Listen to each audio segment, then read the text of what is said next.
Hey, how's it going? Hope you guys doing well. Happy Monday. Hope you guys had a lovely weekend. Hope you guys doing well. Made some small updates to stuff. Nothing major. Well, the updates they really are not major. I tried making or updating the dash, and for some reason it started having issues with the camera, so I reverted those issues. Reverted the dash setup, and then I tweaked some stuff and made it a little better. I think it feels better now. It needs a rework still, but at least I feel it's better. That's pretty much all I did. And all thing that matters. Still got this. Clearly. Still got stuff to do. But I believe next Monday is a holiday. So maybe by next Monday I'll have, or by end of next weekend, which is I guess Tuesday, I'll have time to actually get rid of this and bring it downstairs. We'll see. You'd think I just do it like during lunch or something, but I'm lazy. I say out of sight, out of mind, and it really is out of sight, and I'm looking this way, right? Only time I really look at it is when I look over here now on the stream, and I'm like, oh yeah, that's there. Anyway, guys, I hope all is good. The plan today is to continue the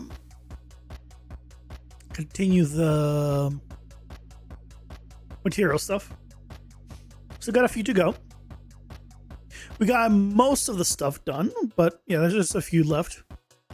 Well, I think we can knock those out today, hopefully. The main pieces at least, and go from there. Yeah, and then it should be all better, hopefully.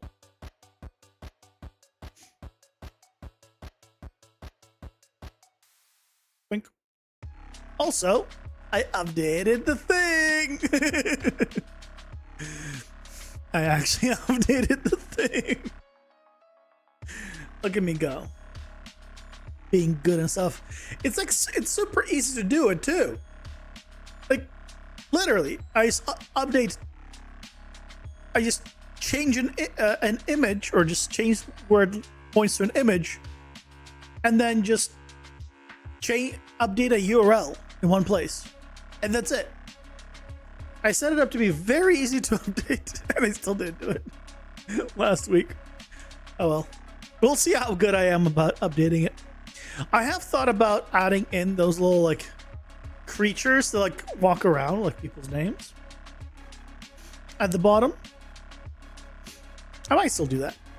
That could be fun. We'll see. We'll see. Anyway, shall we get back to here?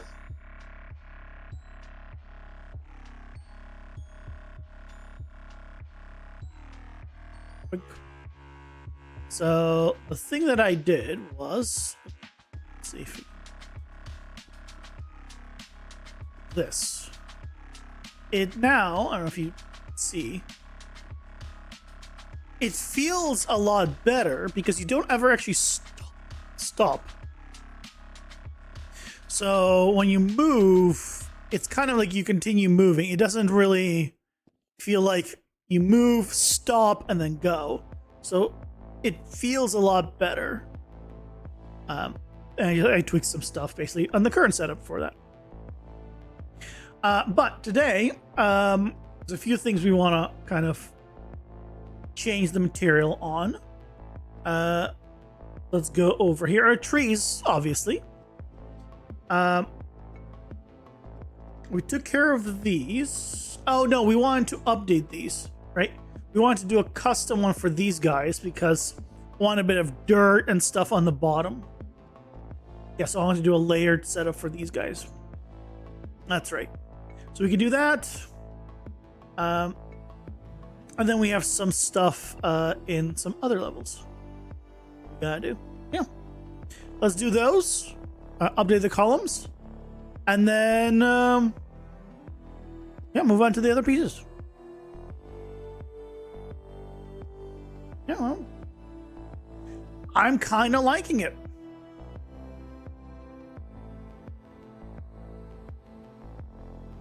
So right now, they're using just a basic material. Yeah, basic. But instead, we want a layered material. Let's do this. Let's move this here.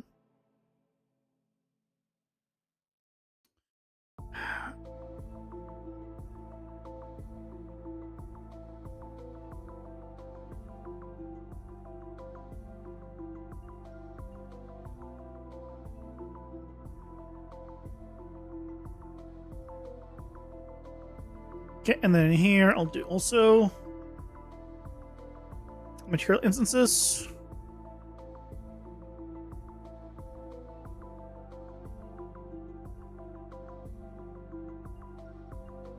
There we go. So now we can do you, and this is columns.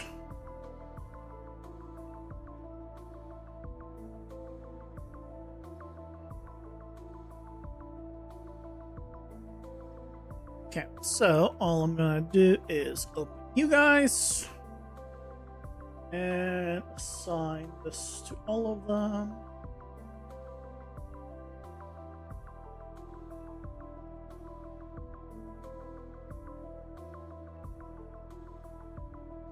And now we can customize this. I probably should close some of these tabs. Probably do not need a bunch of these tabs. Let's close some of these tabs. What do I need? Do I really need any of these right now? I really don't. You know what? Those other tabs. I'll reopen what I need.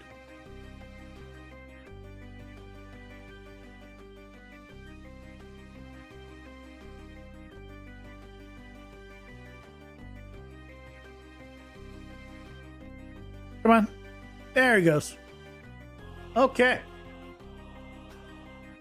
So let's take a look. Let's take a look. How do we want to customize here? So,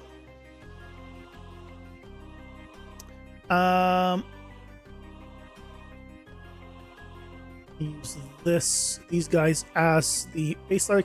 This one's a little hard to look at because of the effect from this. So it's kind of changing things as it's moving. So we can use these as the base. That is fine. Okay. First things first. Do we want to tile it more? You know what I can do is just move this here. It's out of the way. Let's see. We can tile it more. Change the normal strength.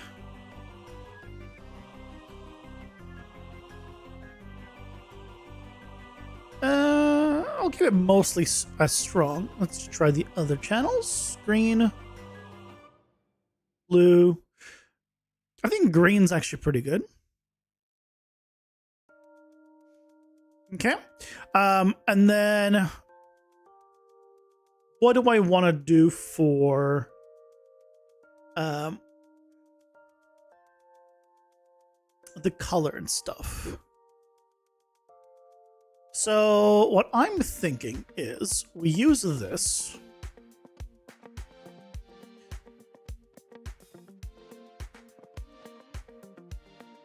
And then I bring it back down and kind of hue shift it to here, closer. So it'll be a little bit different.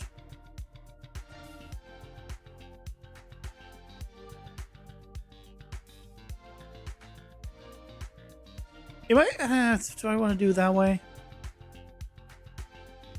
Although this actually is pretty nice where I have it now.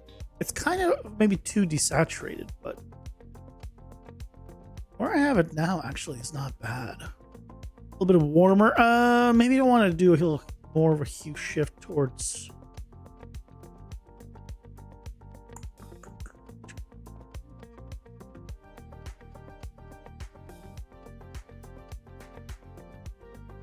Do I want to do?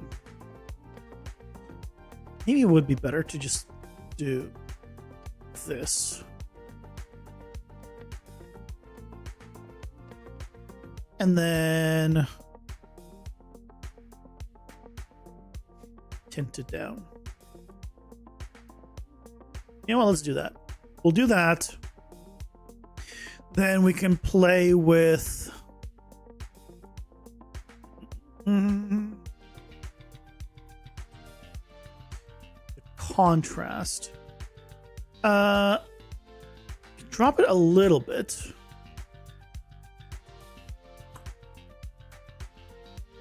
Now this is green. That means this needs to be green. Line up. No. Oh, now it's actually more visible.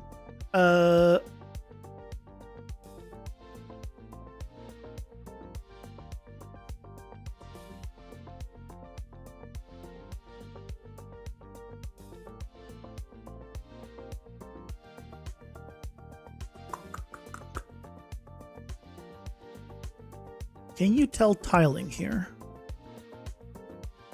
No. Yes?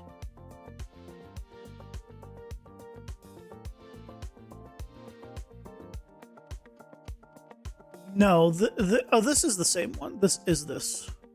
Yeah, but it's offset. So it's not that big of a deal. This I don't like.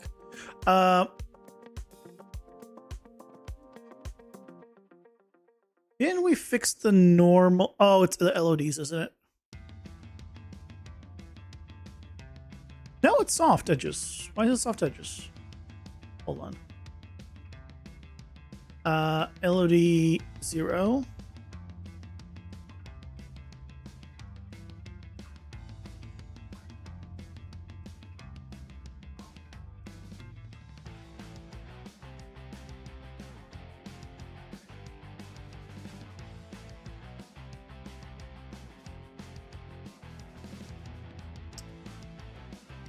Yeah, it goes to. That's actually a kind of cool LOD. No, but I don't want that. Turning it off. Which means there's a chance that we want to do that for the other ones too. Yeah.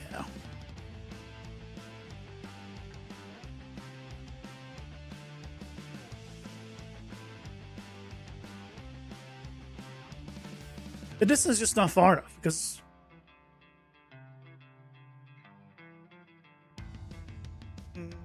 one, we can always put it back.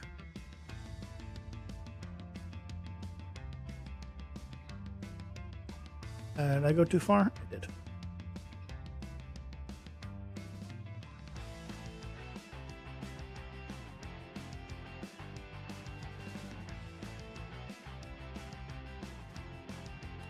Okay, that's better. So now, add you.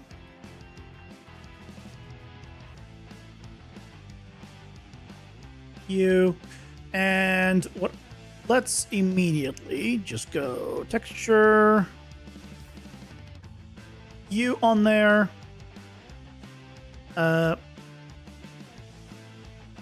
Darken it. Just lower saturation a bit.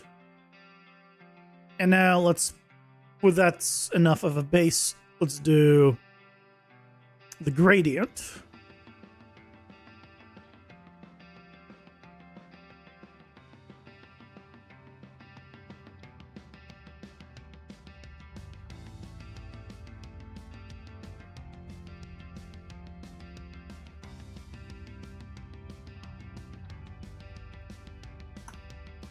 50. 50 is not bad. How far up do we want the dirt? Could do this instead and then drop this to like 150. That is better.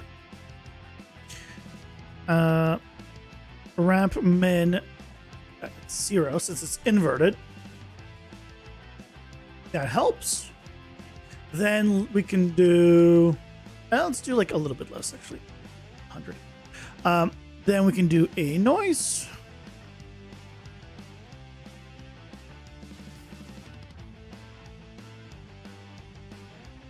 Turn this off for now, just so we can see the noise.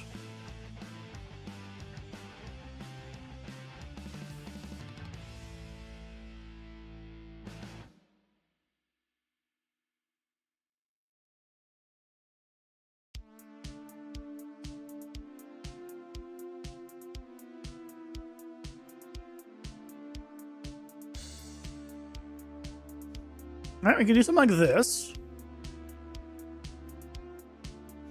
Okay.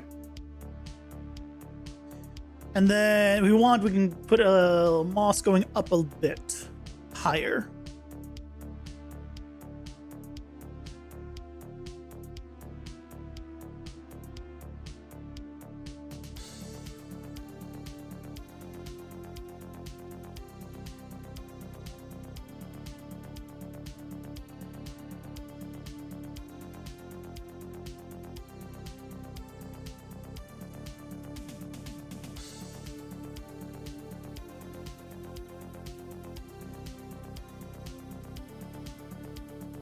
I feel like on this one,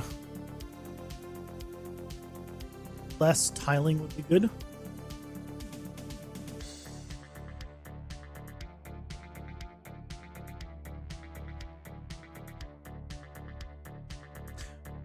Why is that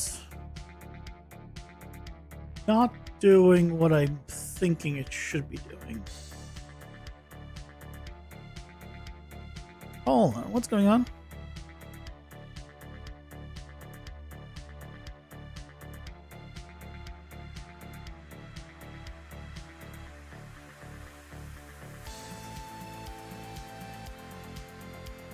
UV tiling plus per object additional tiling and per instance. Both of these should be at 0.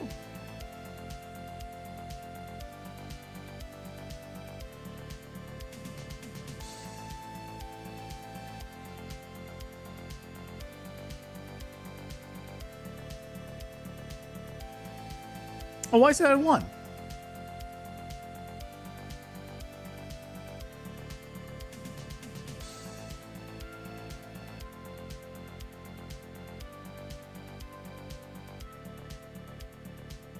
Okay, so now we can actually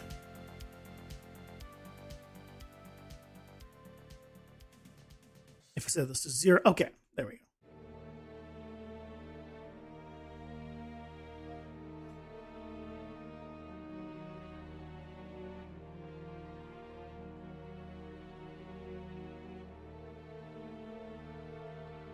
I think that's not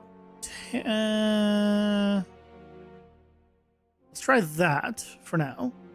Then we can go to the noise.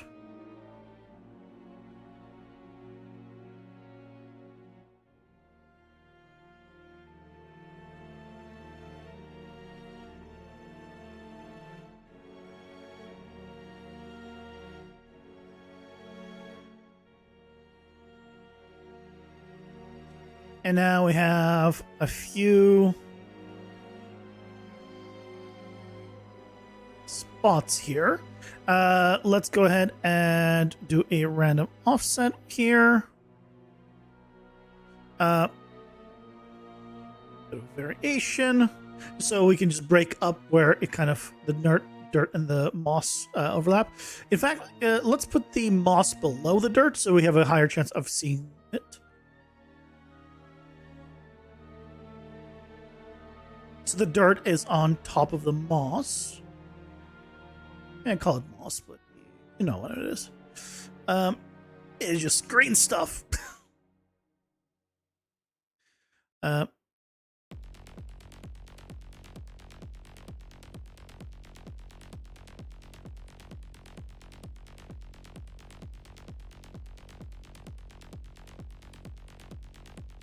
I think I want to do less contrast. So glad I added that control. A bit darker as well. But it kind of in the same range as this.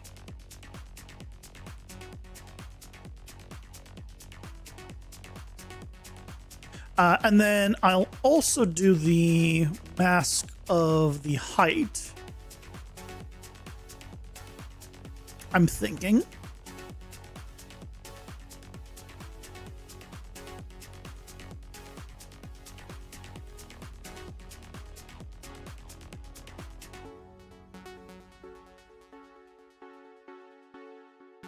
It's going to go considerably higher up.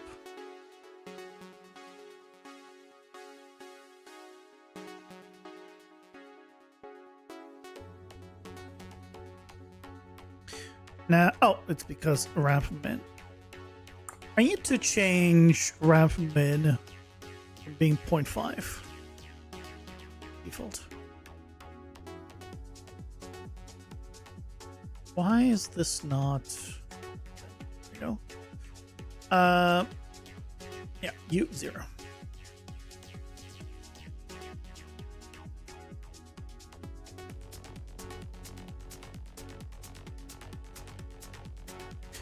So we have a little bit of stuff going up, but not like a massive amount.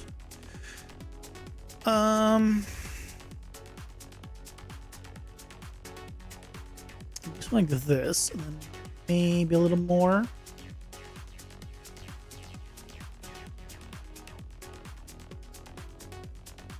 More or less.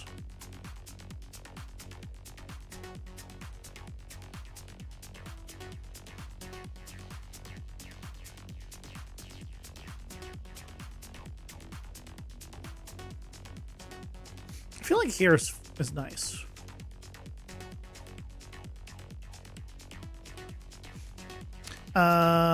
Let's try that, and then here the gradient.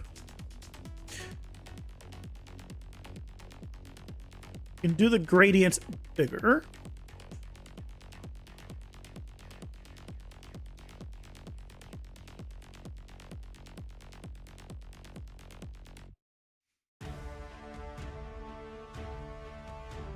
Now, we don't want to go like that. We could try this, and then instead we can just lighten top here.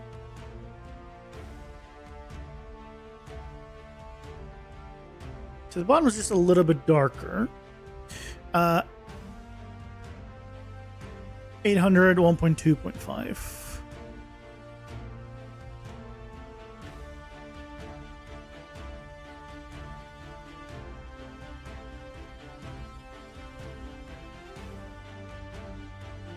I guess this one doesn't matter as much, actually.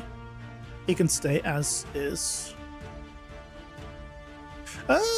Setting the fall to 800 does make it a little darker on the bottom. Which I actually do like. I'll do that.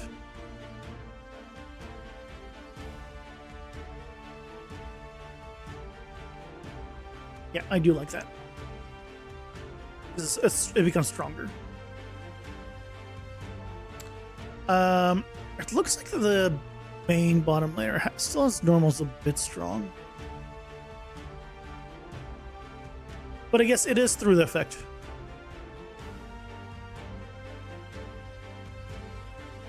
I read can this message. Welcome in, Leo. How's it going? Hope you're doing well.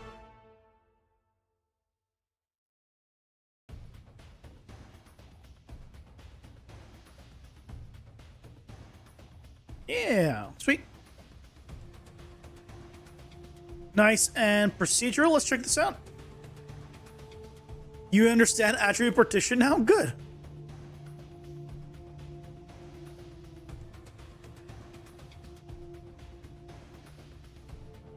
You think $sign index example is so bad? Why?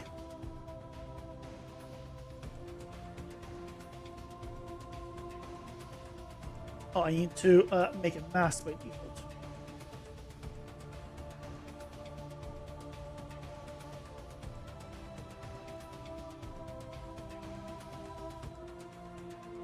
To whatever attribute you're trying to partition by instead.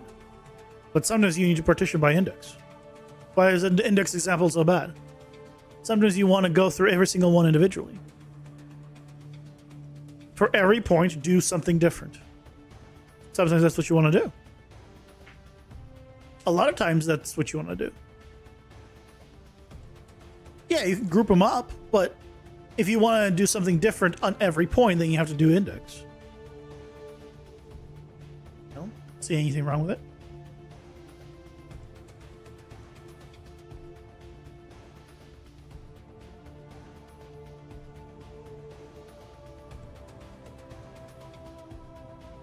Yeah, I like that. I feel like you could use a little bit more interesting stuff up here, but I could just re-increase the contrast of the base texture and play with the tiling of it.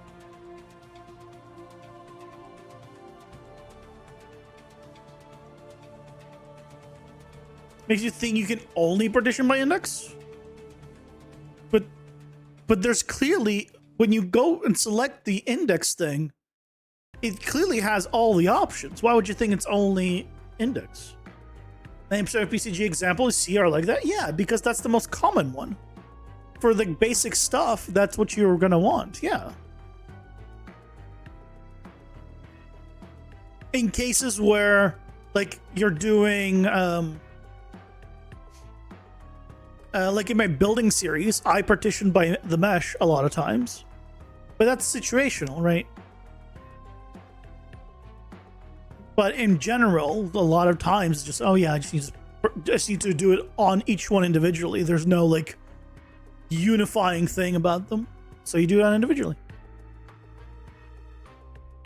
Yeah, if you want to, you just do it every point on a different layers, a different offset. Every point that's negative X or whatever it is. But yeah, is there a way to optimize it? What does that mean? What do you mean by optimize PCG nodes? PCG nodes are what they are. You can't optimize or not optimize them.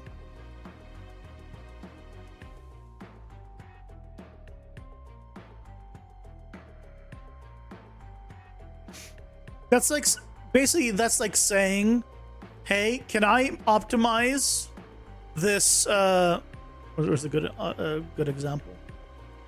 Can I optimize the saturate node? No, the saturate node is the saturate node. You can just optimize by not using or using certain nodes, but you can't, but the nodes themselves can't be optimized. They are where they are.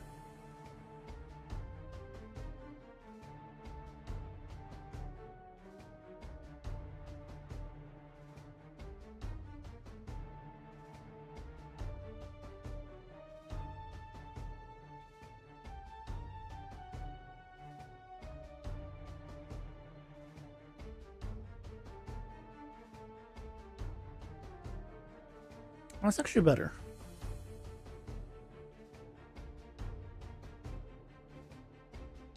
You know, certain nodes took longer than others, and you were able to sort of offset it by merging some of the logic.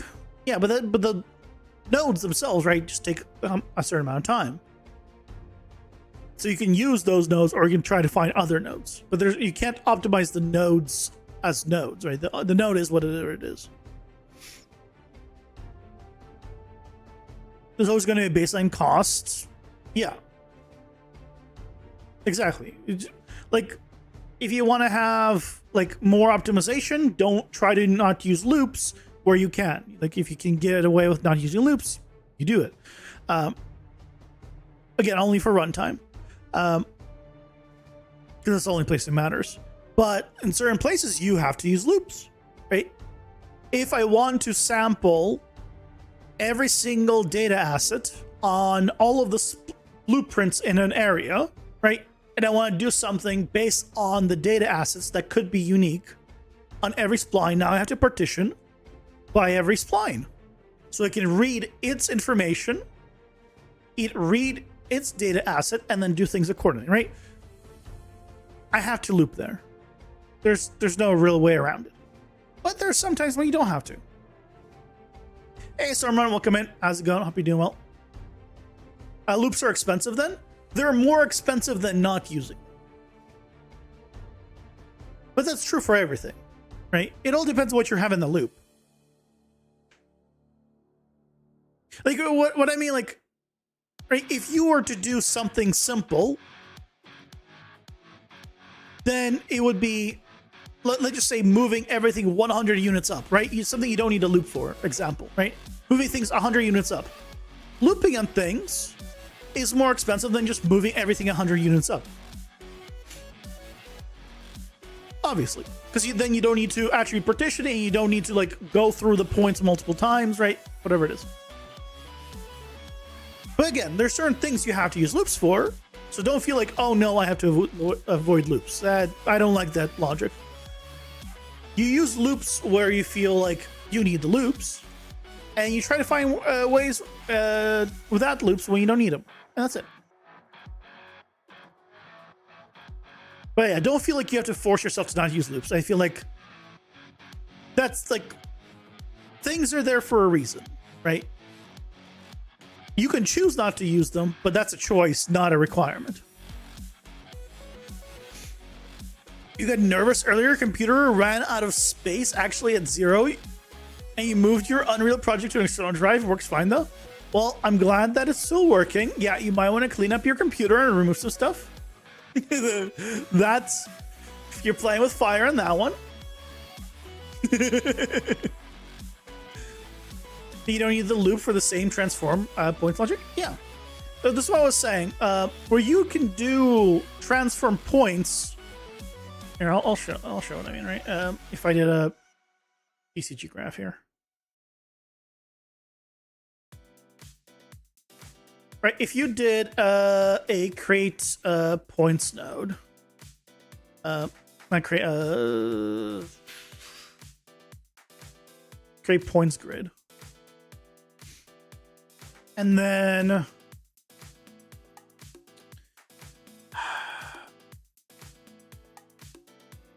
attribute partition by let's do like position.x. Oh, you need to put it in the world.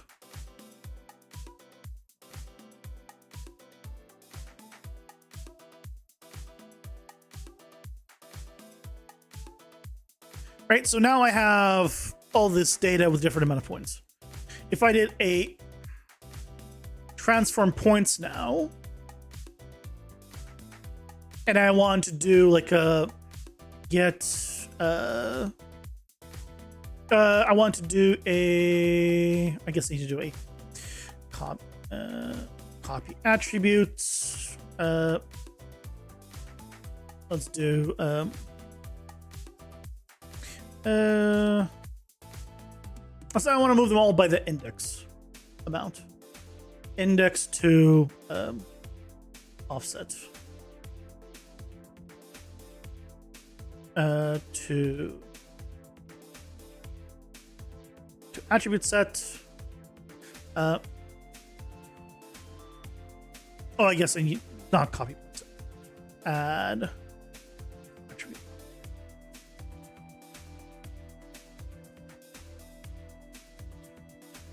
Oh no, copy. I'm just doing the right thing.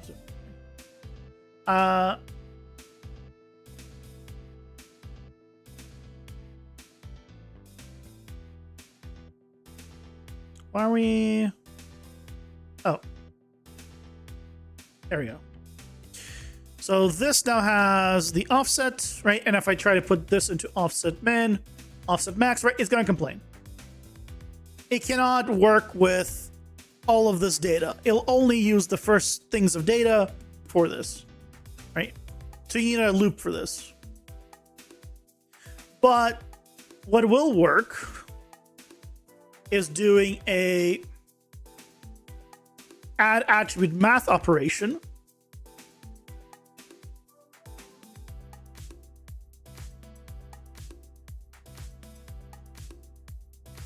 And then here, actually, let's do a simple like multiply by like 1,000.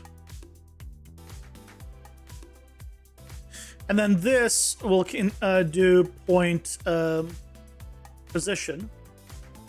And if we look here, right, it's moved up. I've moved all of these points up. If liquid comment, I was gonna hope you're doing well. Without a loop. Per index. But you have to do it manually, like this. Instead of using the transform node, which cannot take multiple, this can. So if you look here, right, there it is. Ta-da. Right. It's working. And I didn't need to loop on it. But you could have done it with a loop. But you need to.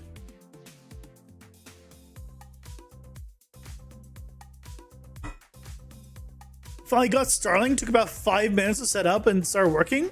So you started downloading stuff and you used every byte. Nice.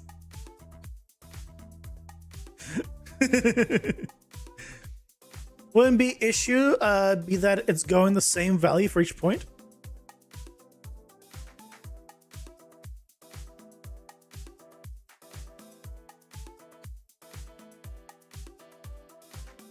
Okay, let's do a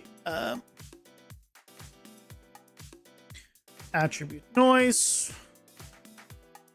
0 to 1,000, 0 to 1, sure.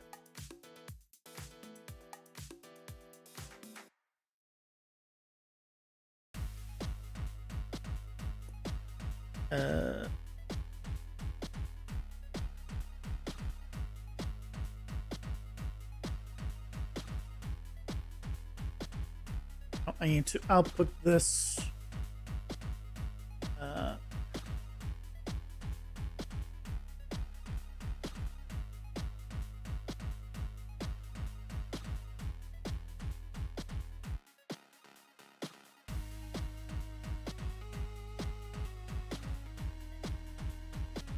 See, it's not the same value on every single point. The point is, I'm doing it per point, even though I've partitioned it, right? It's multiple sets of points. Each one is different, right? That's what I'm showing. Is there are scenarios where you can bypass loops. Now there are scenarios where you can't, like in the example of reading data assets from a blueprint in the world. You might have multiple blueprints, and you need to read the data asset or whatever information from that specific one and find out its specific information. You need to loop. You need to get them all, and then an attribute partition, right, by whatever it is. You might need, depending on what you're doing, you might not need to loop on the information, but you'll still need to attribute partition it. Right, that's what I'm getting at. Yeah, you can see here, we couldn't do transform points, but you can do this. You can do an add for location. You can combine rotators and do also an add to right, rotation.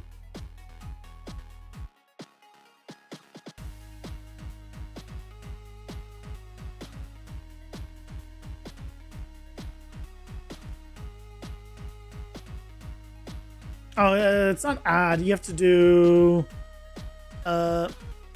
attribute. There we go. You have to do combined rotators. There we go. You have to do combined rotators. Point rotation. There we go. Right, and same thing. And then you could do a multiply for scale. Right, and you'll have all your sim controls, but now you just separate it out into this without a loop. Now, I'm not saying 100% this is going to be more efficient. I would check the profiler. But depending on what you're doing, that might be better.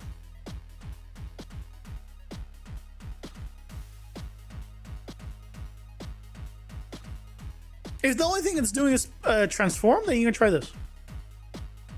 And you can see what the difference is.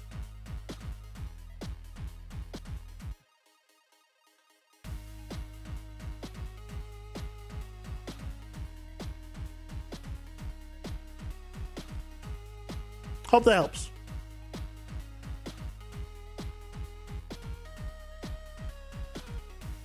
Okay, but for us here, I think we have our columns.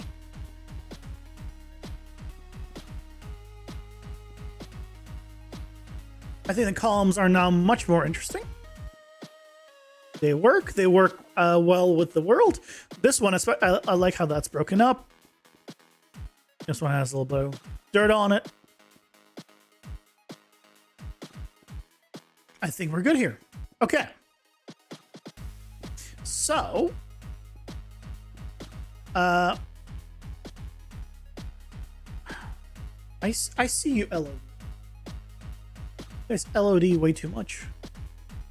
0, 1, yeah. Like, I see it, LOD. Let's turn off LOD on this.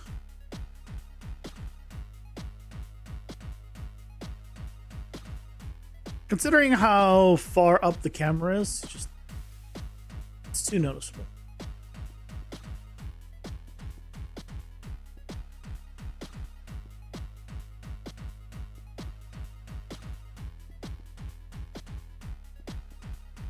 There we go. Okay, that's better. Okay, let's do the trees.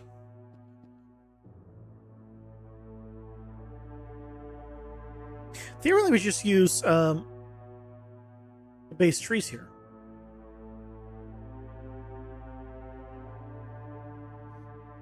Like base materials for the trees.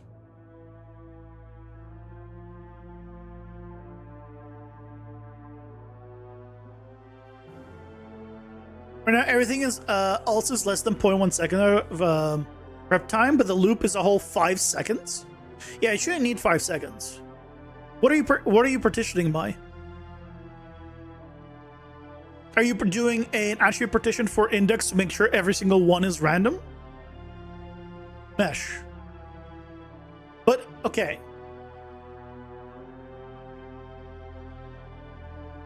And then how are you're offsetting it by mesh, right?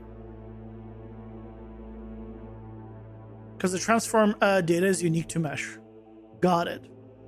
I mean, again, you can give it a try.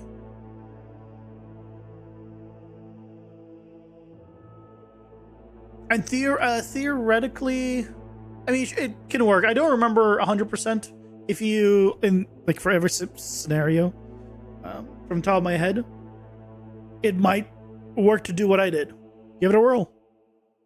You could start by just doing the offset one and testing on that.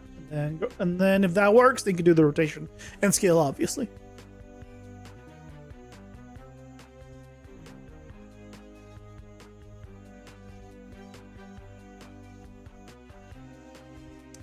Okay, let's do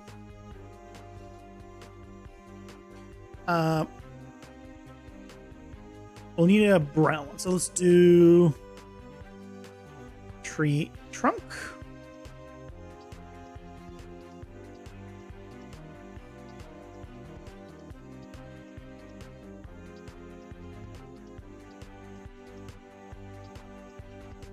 And now let's play with this tree trunk. First of all, we need to change the color of it for sure.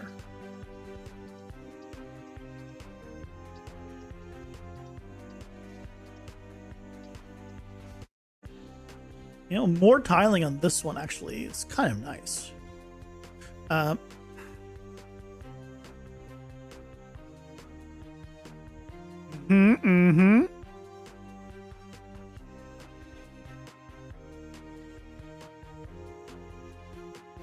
don't think this one matters very much which one it is.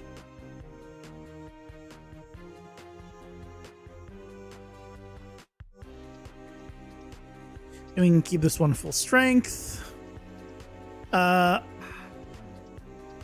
This can be reset.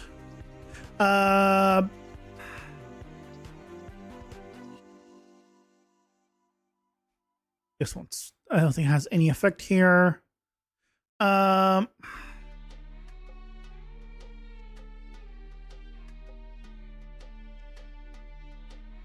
We could use this though.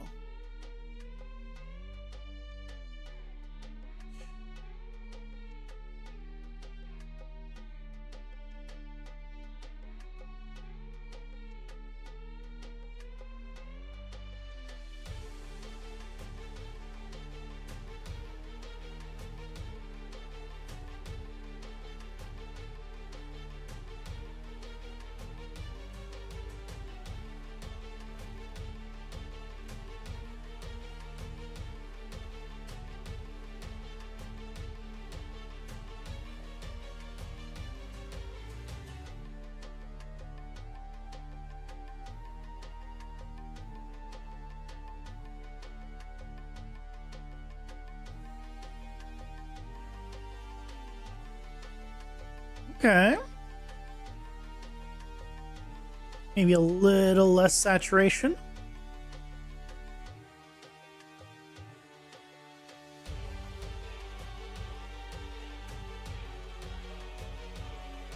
That's not bad, just right off the bat. Okay, and let's do a... we should duplicate this and do a tree leaves red.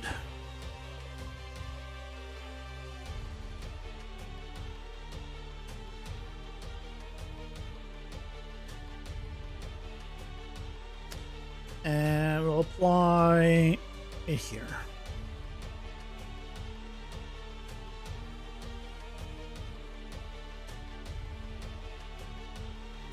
Okay, so for you, I'm going to actually use this variation. And then we're going to hue shift it.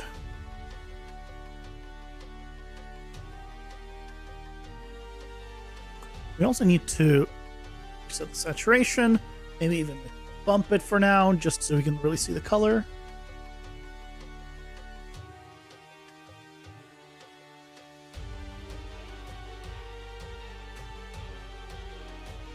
Yeah, this nice reddish orange I think is fine.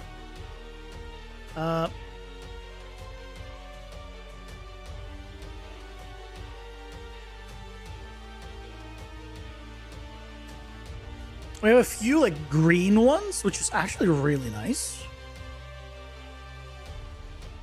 Tiling. We can get away with even more kind of interesting variation with more tiling on this one.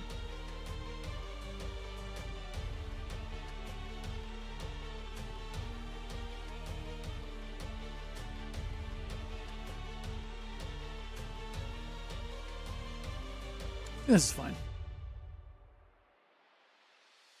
And then do we want to have the same kind of... I kind of want to do the same kind of fall off thing. We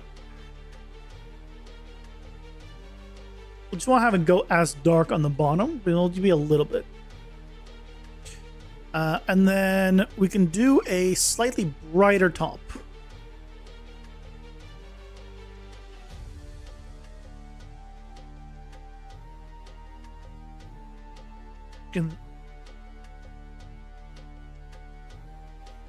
See, now I want it to be a little more red.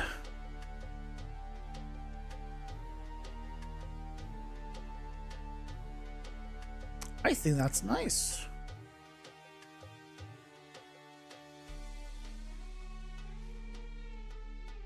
And we need to not forget to set this one to masked.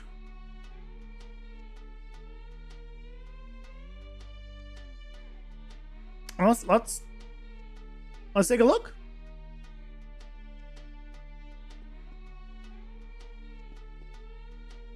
I mean, that looks pretty good.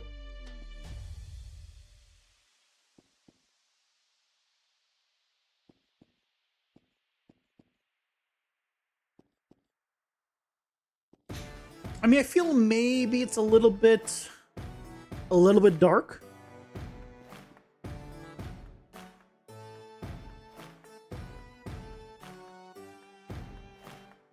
If I was to go back here to the foliage ones.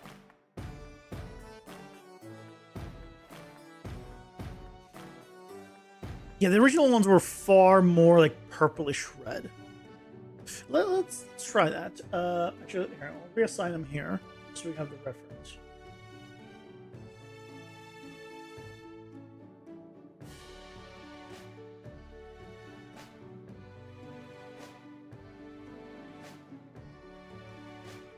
They were closer to here.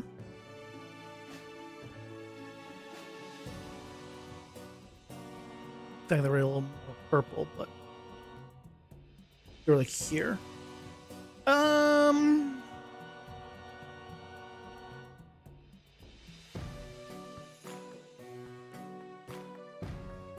And then, I mean, honestly, just... Oh, that's kind of cool. The contrast actually gives some more greens with this. So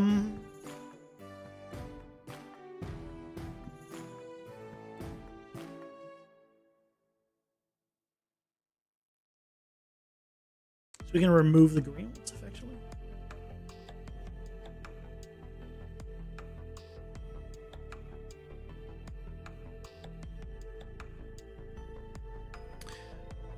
Well, we can try doing.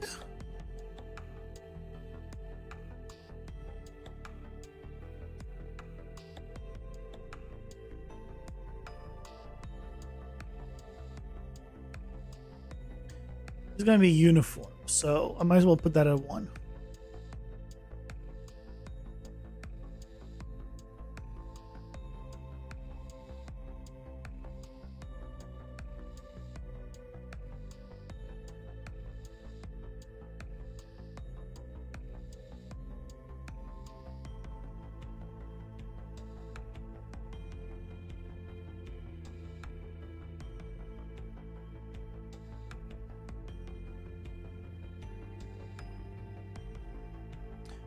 Doing something like this.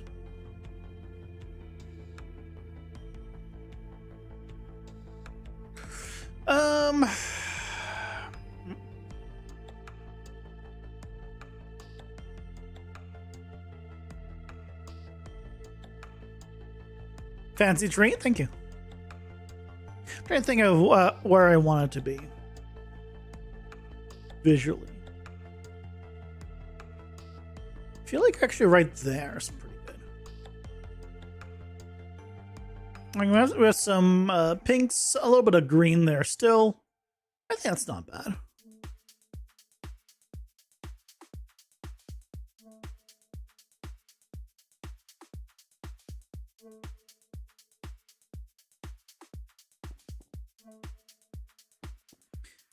You like that? But the one before, that with the pink at the tip was nice.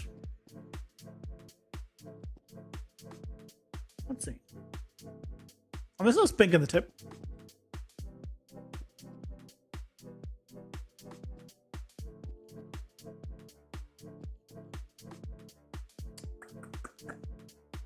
I could use another color map, so we wouldn't have pink and green.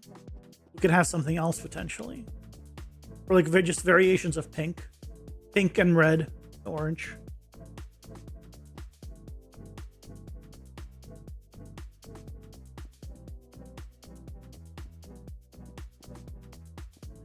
I guess the branches should also disappear.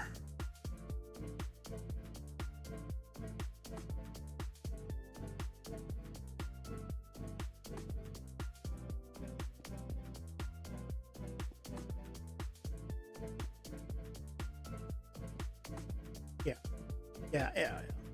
So then, because it's a little weird to have the freaking rocks. Stupid rocks.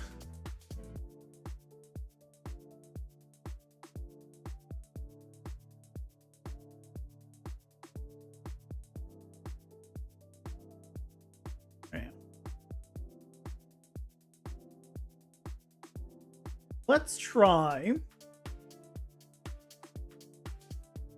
instead of you, we can try you. Oh, you.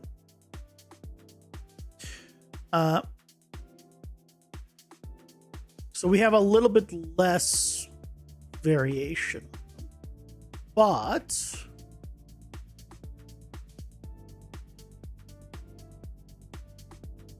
we have just value variation.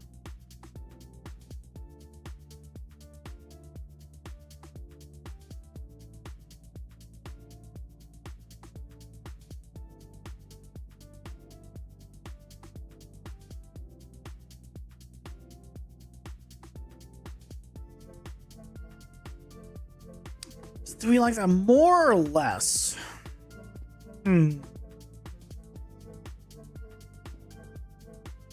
It's a little bit more plain. But plain doesn't mean bad.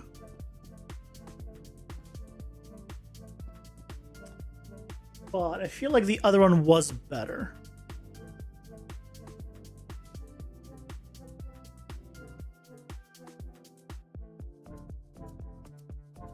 Like, it has more interest here. More interesting stuff here.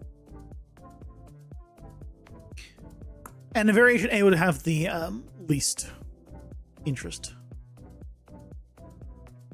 As everything paused, including my ability to remember where I left that cast node.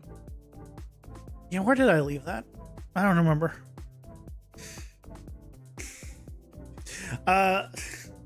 I gotta refill. I'll be right back. I forgot to fill up before the start of the stream.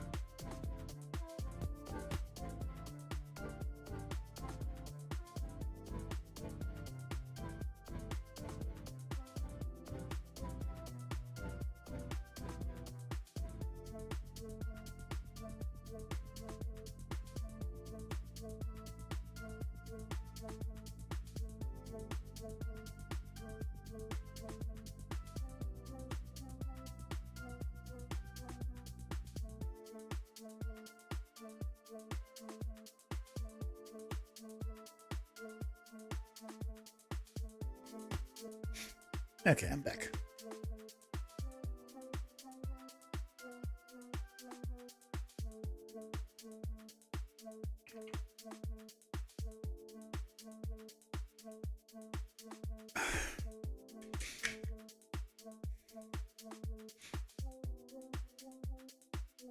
Refreshing.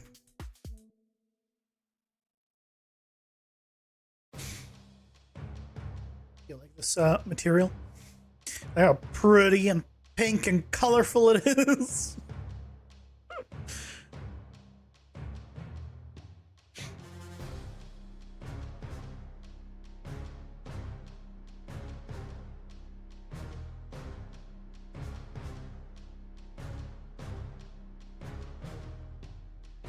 The fact that this still has, like, it's not the same color as the strokes. I wish it was, but it's fine. It's not the end of the world. Still better than what it was on the previous version.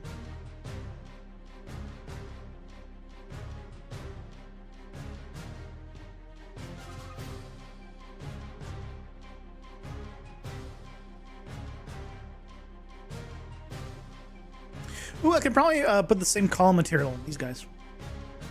Actually.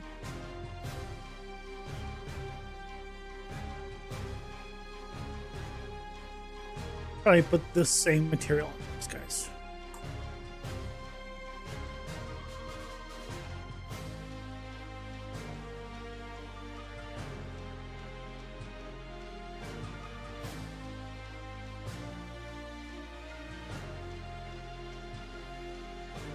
Okay.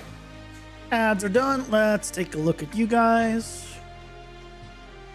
And let's take a look at you.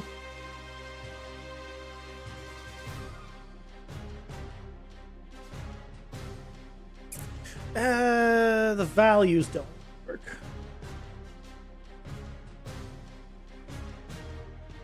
The values don't. I would need to have a different one for it.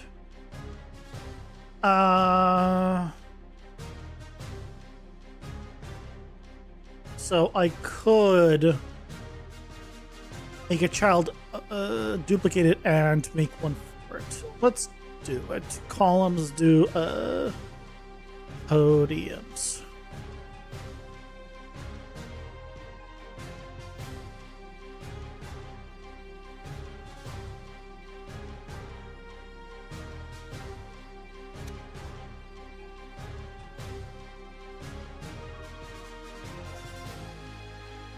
So, a few things here.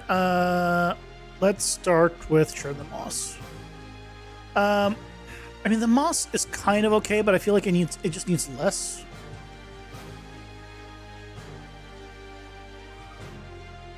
On this one.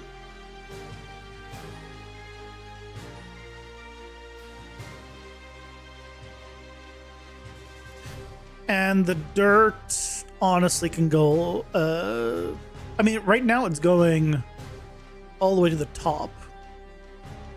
And I feel like it shouldn't go all the way to the top. So.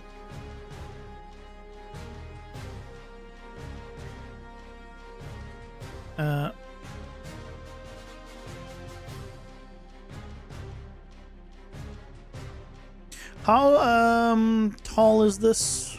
200, yeah. So I don't want it going all the way to the top. It can go like kind of all the way to the top. Almost to the top.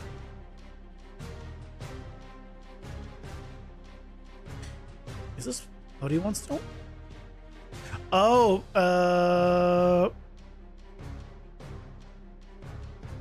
is it upside down?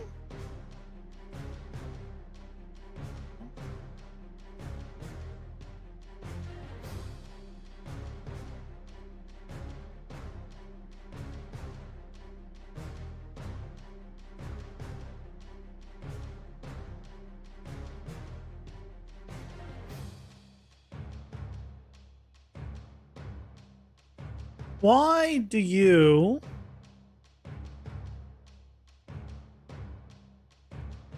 still look like that? That is the right one.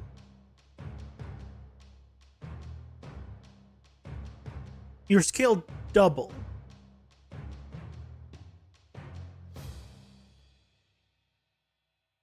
That's fine.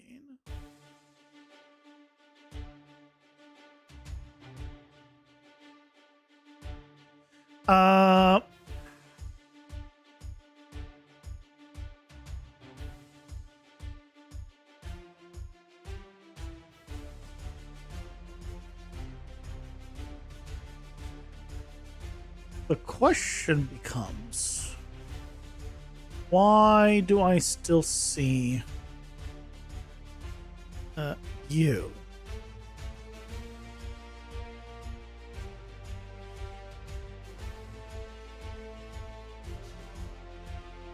Why is it changing on this one but not on this one?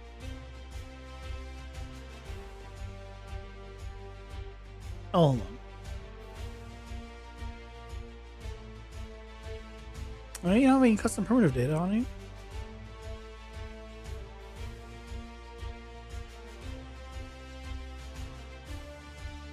What?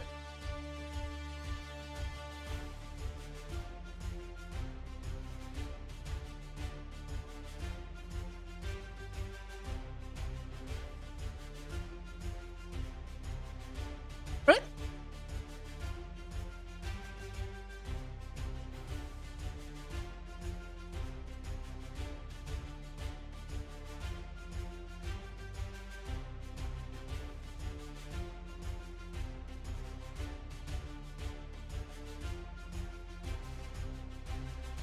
It's because it's upside down.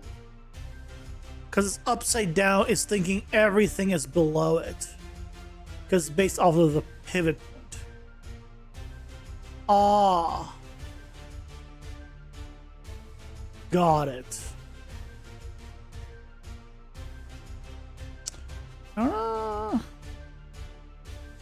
Got it. So if I did not invert this,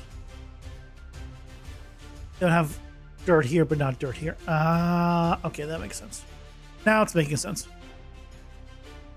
In that case, knowing that, let's go ahead and want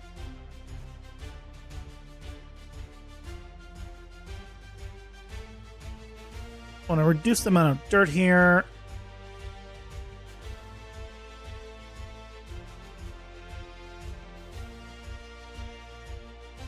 Randomize a little bit.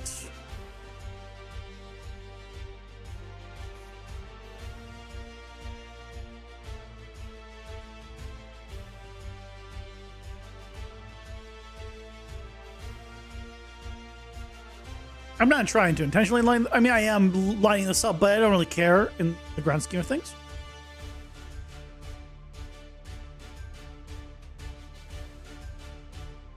That's not bad, but I wonder if I should make it a little smaller.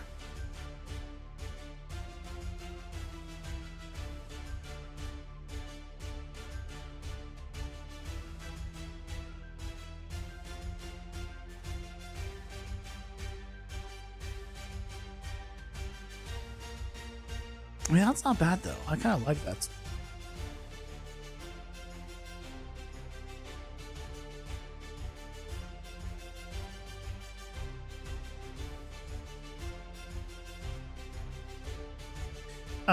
Where's the decal here?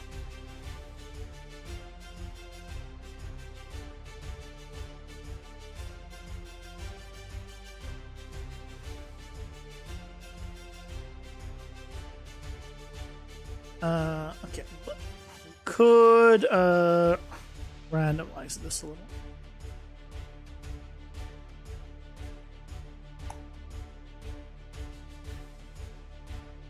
It's a little bit better. Clean that up a little. We get it here, but I feel like that's still better.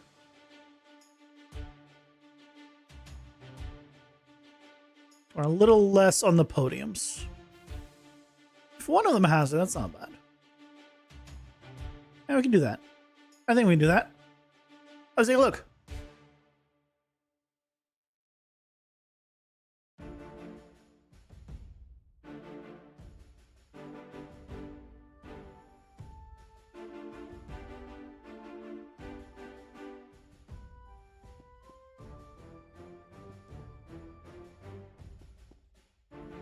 Yeah. A little bit of a variation here. We can have like dark ones and light ones.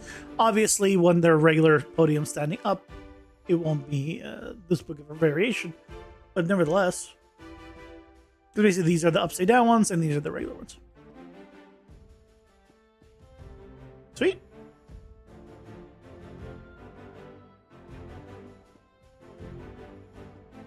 In the end, this whole active item section will be different. Same thing with this. All right, we'll change some stuff. We won't have just 2 weapons either. I can't get over these freaking bricks. And how good they look with the material.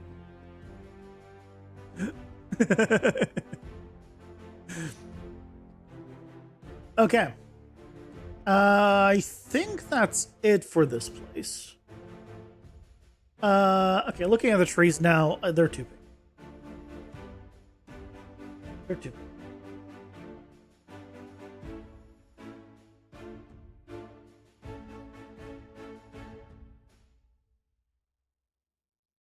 Now that I wasn't looking at them for a little bit, and then I come back to actually look at them, they were too big. They were too hot pink. I feel like that's better.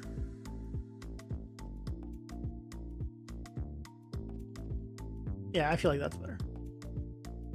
Okay.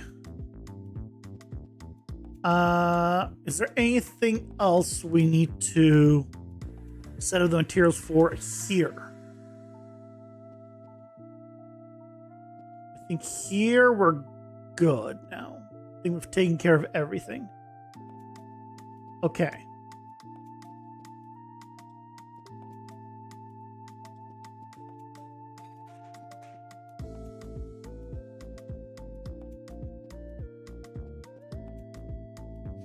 Okay. I think now we can go on to the other ones, the other little levels. Most stuff will be done. We just have a few, the teleporters, like the teleporter we need to do, and a few other things. So let's take a look.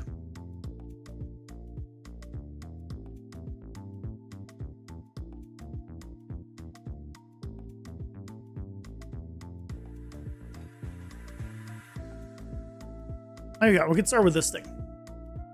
This one we should be able to just reuse one of the materials we already have.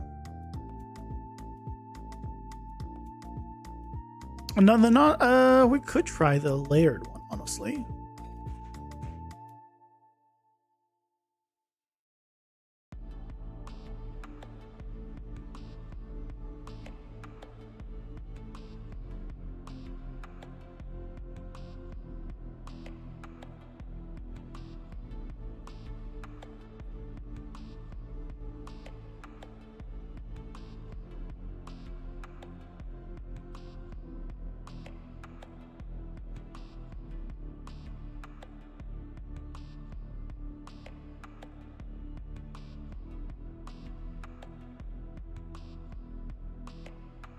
So it's hard to say right now because we need to see it in context, but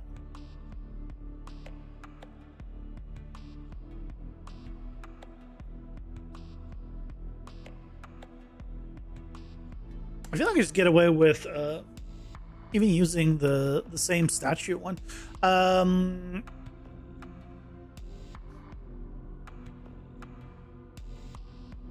then this guy.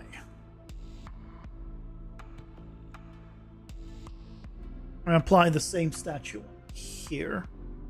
Let's try the different ones. Columns. Columns is not bad.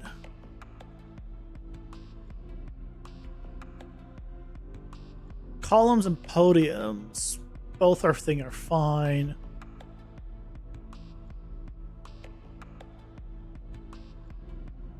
Let's just go with this. And then I believe we're using this guy as well, and I'll just apply the same material on it. That takes care of a lot of the stuff.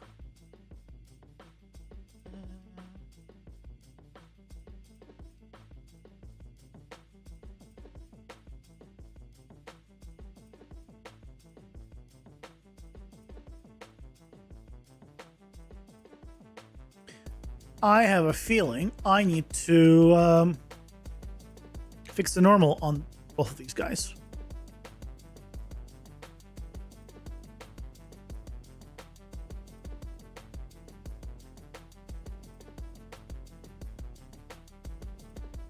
Oh yeah. Oh yeah.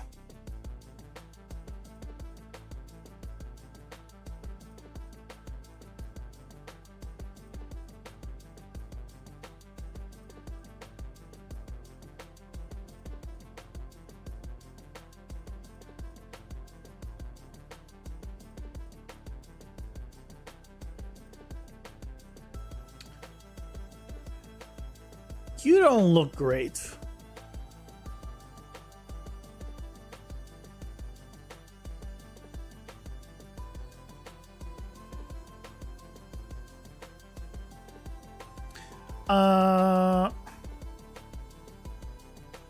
To be fair, just in general.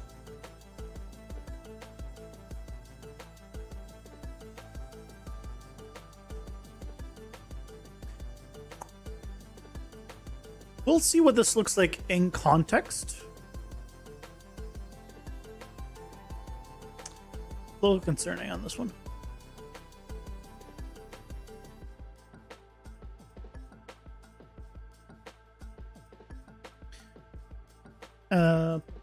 But where's the blueprints? Oh, I also need to do this one. Let's open all you guys. What I want to do is come here, render, custom, pass on.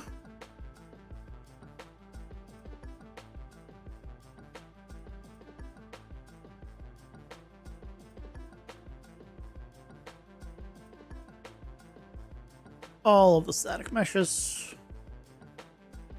Please. Okay. So in all of these, I think we can throw in a kind of one of the basic materials on it.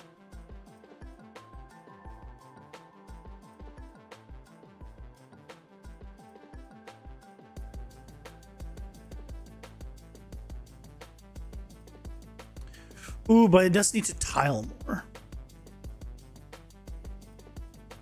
Okay, let's do duplicate you.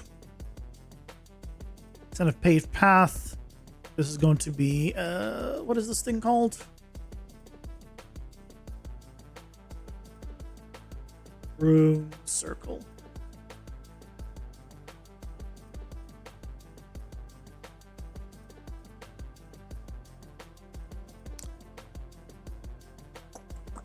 Yep. No. Nope. And then I need to tile it more.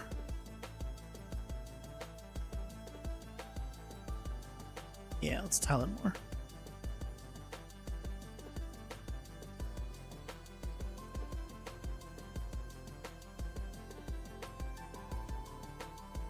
Mm-hmm.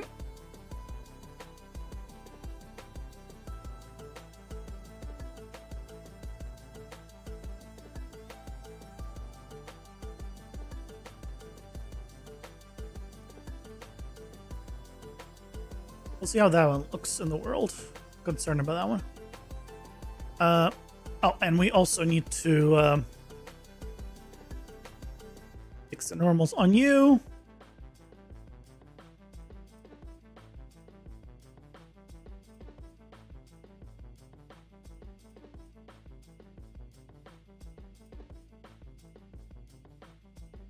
And the Shattered. Welcome in. How's it going? Hope you're doing well.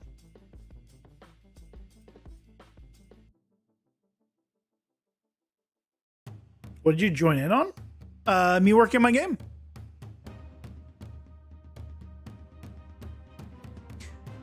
Just me working on my game. Hope you're doing well. Happy Monday.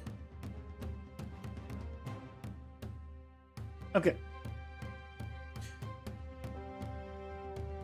That is better. That's better. Once it's in motion, it should be even better. Let's take a look. Let's see how those read. Because I should see a few of them pretty quickly.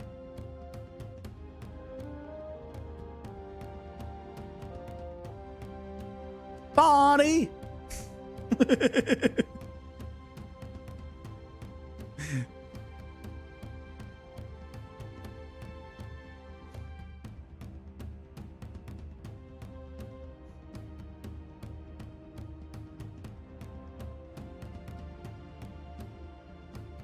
Same energy as you.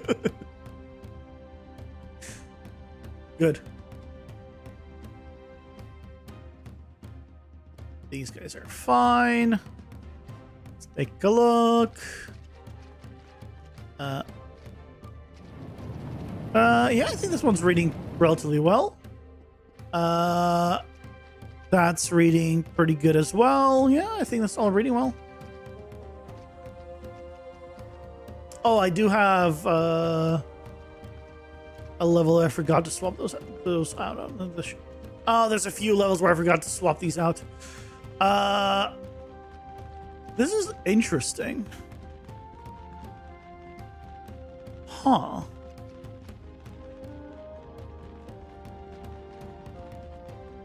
I mean, it kind of works. Let's take a look.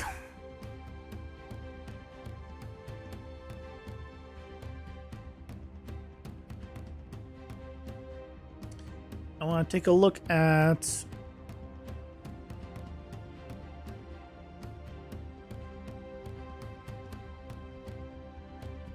can I?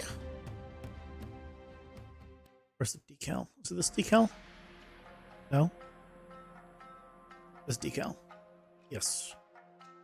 Can I give this one also? No. I can't do custom depth pass on a decal. Interesting. Okay. Good to know. I mean, it's okay. Honestly, I would prefer... I think I'll use this as the base and then I'll modify it.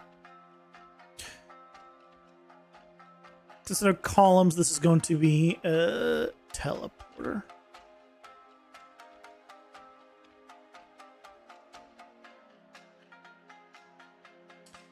Just because I want to do a little more tiling, I think, on it.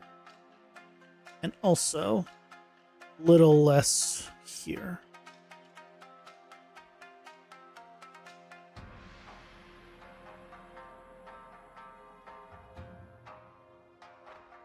Okay, blend.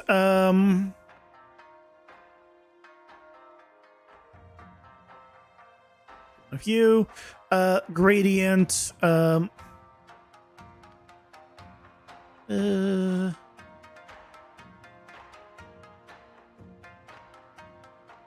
little less.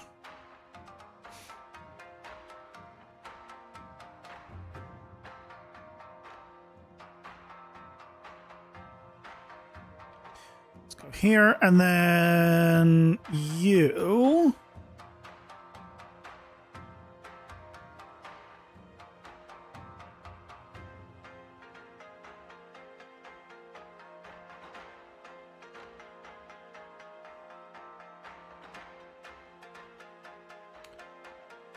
I don't want to have it go all the way up. So I will shorten it a little bit.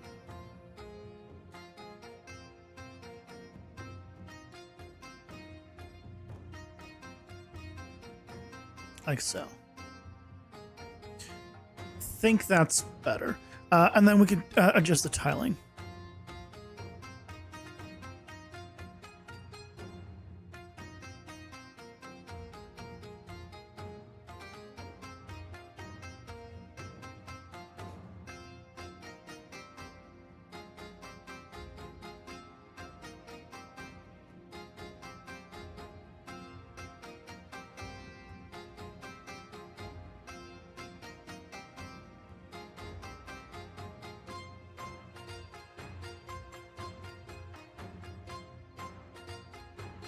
I feel like more and this one is better. Okay, let's try that.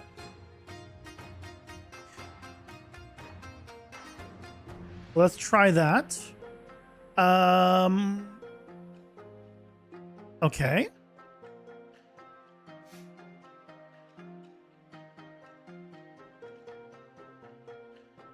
Let's take a look. What this is a... I don't think there's anything missed here. I think we did every single asset on this one. Eight.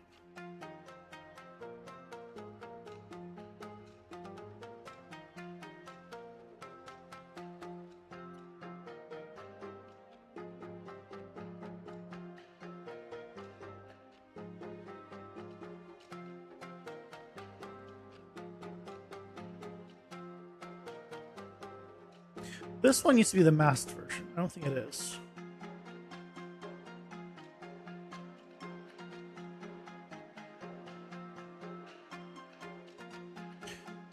Masked.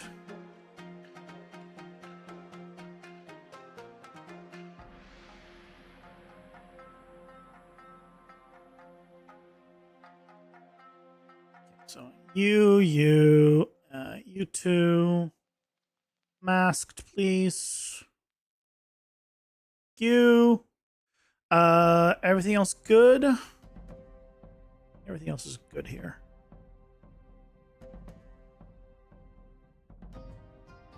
What about down below? Ah, here we go.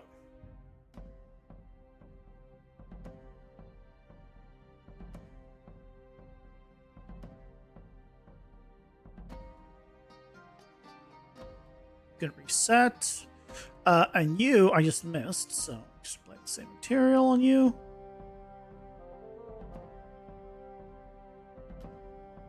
Okay, you already have the thing we just applied. Good.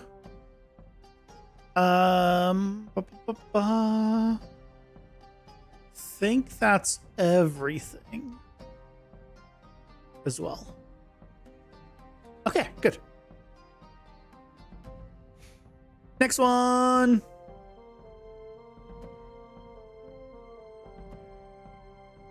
Ah, you're new. You're one. Done. Okay, can we just apply the statue one?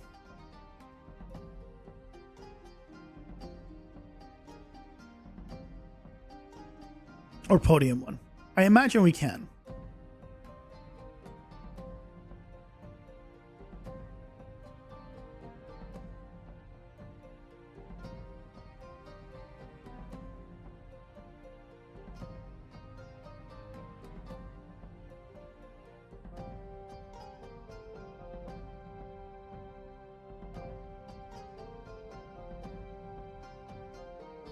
In podium. The podium one. Okay, nice and simple. Anything we missed here? No, I think we're good here. Next, okay, this one we definitely missed the swords.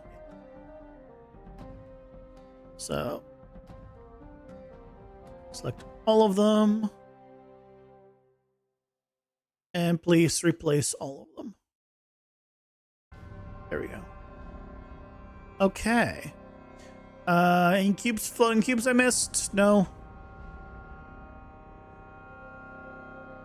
I think we're good. Let me just down. Just to not have it be completely visible there.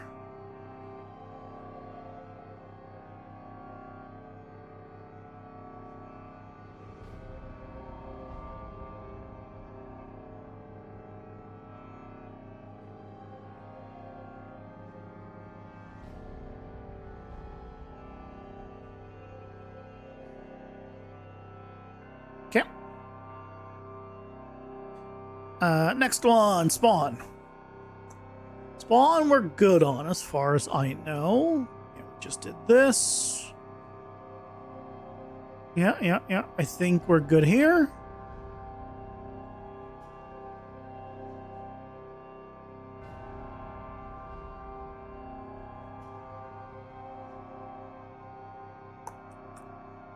There's one other level that we... Wasn't there one of the elevator levels that I missed swords on? I think I missed another level. A level just now. I'll go back to the elevator levels if I don't spot it. But I'm pretty sure I missed it on the elevator levels.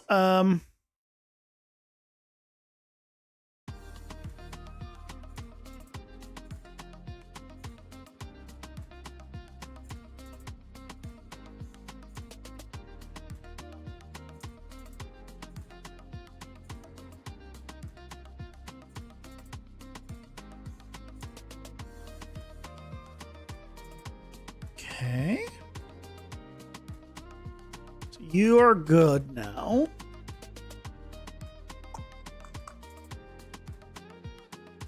Okay.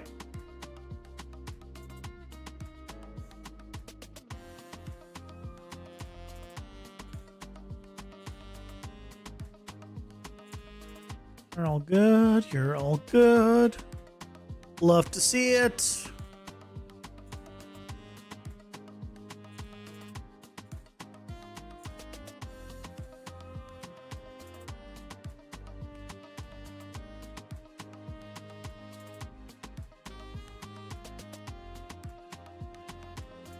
I swapped the swords on this one. So at least on this one I didn't forget to. Or notice them. I guess considering I didn't see them this time around going through all of them, I guess that explains how I missed them the previous time I went through all of them. Where's the swords? There's the freaking swords.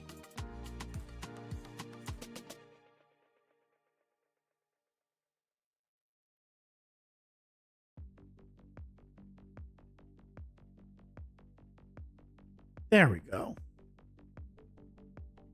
Okay, now we're good.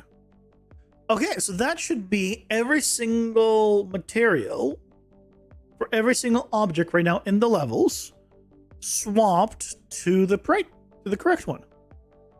So let's take a look. Let's run around and probably die in the way.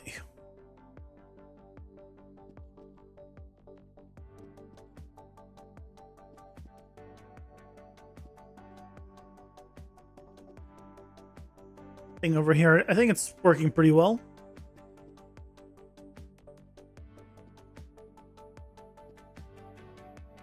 I think all of this is working pretty well.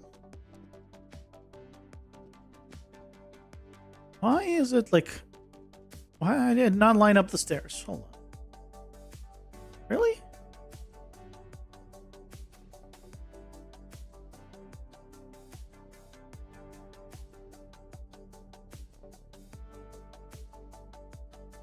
Really?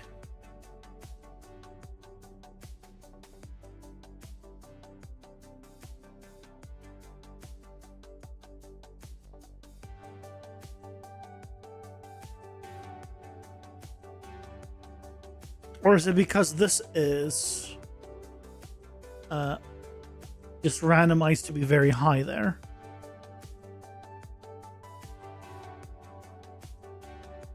No? No, that's just how it is there. Okay. That's... God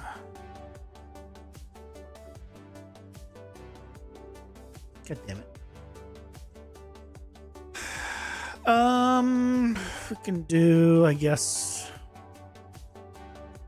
this. Right. That brings it in line.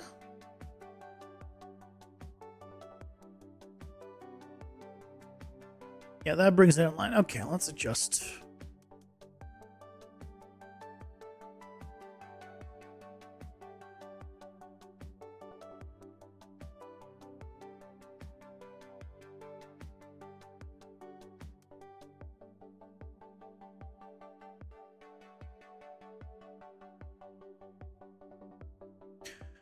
I guess I can keep the this border here.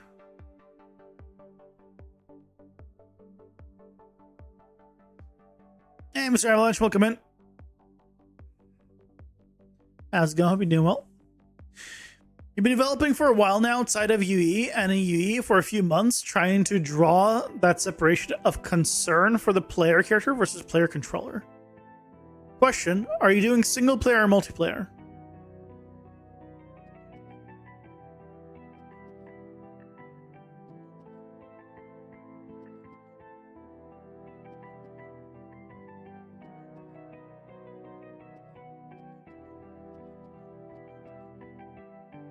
Single player for now. Later, don't do that. Don't start with single player and then transition to multiplayer. You will be in a world of pain. Go multiplayer right away, because you will be in a lot of pain in the future if you don't. Okay, well then, not in this game. Okay, well if you're not doing it for this game, then don't worry about player controller. Just straight up. Just don't worry about it. I don't use it at all. You don't need to. It doesn't matter. Should you? In multiplayer, absolutely. You have to. But in single player, it just doesn't matter. Player controller is there in case you're like controlling multiple characters, or you're like doing multiplayer stuff, so everyone has the same kind of same control. Well, if you're doing single player, especially if you're doing single player with a single character, and even then, you could just make a parent character with all of that stuff, and then just do children of it for all your different character versions for the character the player will play. You don't need to worry about it. So for the multiplayer, yes, you should look into it and figure out how to set it up properly using the character versus the controller. The short answer is the controller should have all of the controls, as far as I understand. But I don't use it. So I'm not the best one to say that. Does the game mode need its own win-loss conditions? No. There's also like game mode and there's another one.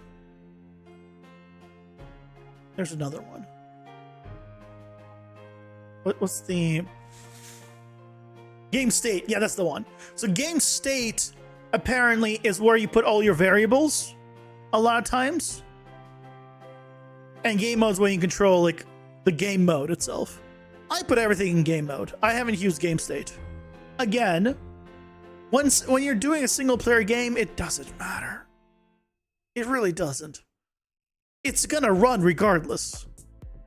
Multiplayer, different story. You have to be a little more, okay, let's put, I mean, it'll still work, but some things are just a little bit better. So I have everything in game mode. Anything to do with the logic of the game in any way that is global is in the game mode. Anything that's character or object or environment based is on whatever it needs to be. But if it's like anything that has to do with what the player has as a global thing, it's on the game mode. That's just how it's easy for me. Run into issues where it's somehow partitioning the data even though you don't even have any partition node anywhere. It's giving you a number of data elements mismatch error. Well, you can find out where it is by just pressing A and debugging. It tells you right there on the bottom how many pieces of data it has. So find where the number splits. Find where it's the same and find where it stops being the same. Trying to nail down a good workflow that will carry over to other games. I mean, good workflow, in my opinion, is subjective. Like, to me, a good workflow is a workflow that works for you. It's not necessarily a workflow that is industry standard and everyone needs to abide by it. Yes, there are certain things that are just industry standard for a reason. But if you doing things industry standard or a good workflow, however you want to call it, means that it's just not clicking. It's just you feel like you're like just trudging through it. Adjust the workflow to work for you. It's not like you have to make a game or a product exactly this way and no other way, right? There's tons of different ways of making stuff. Try things out, see what works for you. At the end of the day, the player does not care how you made the game. They just care if they're having fun, if it performs. That's pretty much it. Just simple at the end of the day thing.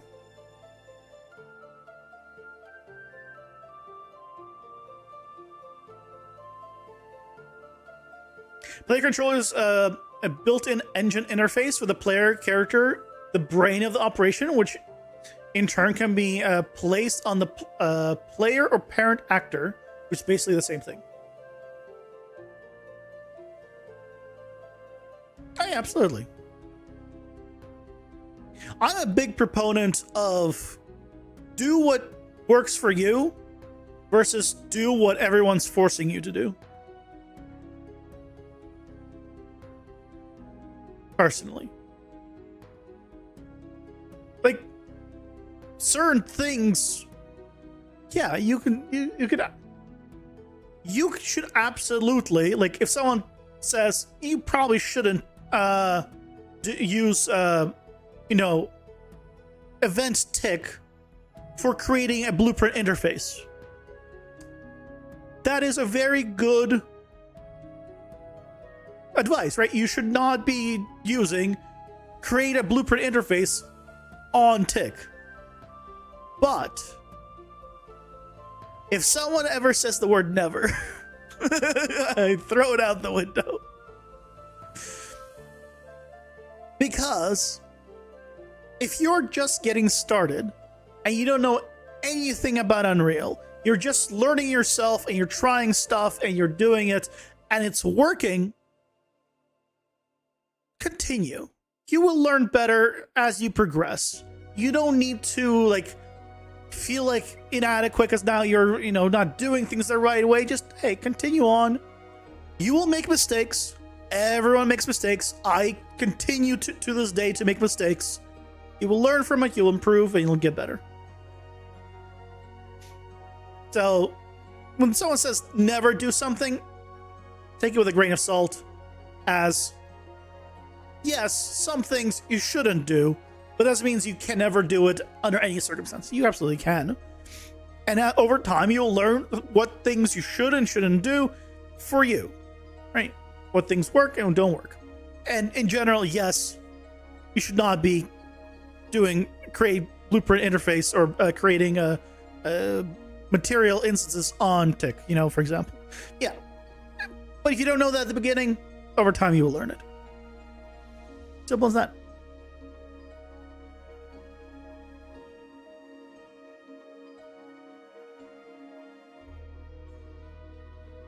All the tutorials you see do everything differently. That's why. Because there's just so many ways of doing things.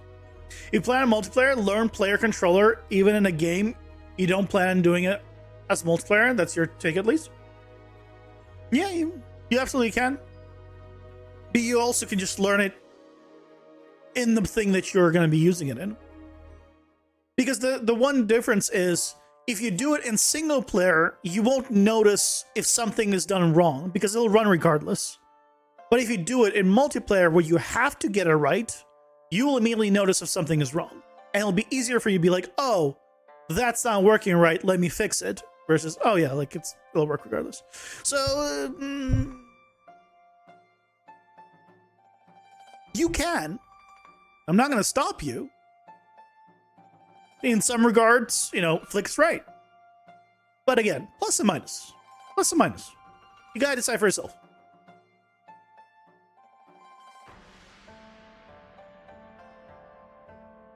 The add multiply rotator combine is causing the split. It should not be possible for those to split anything. She said your PCG was inadequate. Wouldn't even know if it was right when doing it in a single player game. How about this on Tick? Destroying an actor packed instance at runtime and replacing it with another actor packed instance that has a rotator. Here's the question, Flick.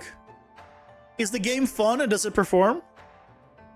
If the answer to both of those is yes, on Tick, you can spawn an actor, assign a bunch of stuff to it, move it to a new location, and have it do jumping jacks, and then destroy it on the same tick every tick, and I would not give a shit.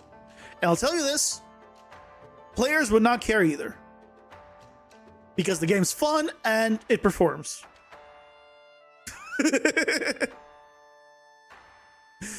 Should you not do it? Yes. But you can do as much useless crap as you want. It doesn't. Is there a way to see a total graph time? Yeah. Just deselect the node, and you should see everything. If you don't call generating your PCG graph on Tick, you're doing it wrong. It crashes so the mod is dead, and that was your only solution. It worked till it didn't. This was your learning through long. Oh yeah, I see. Now you learned, and now you do things differently. But at that point in time, right, it was a solution. It worked.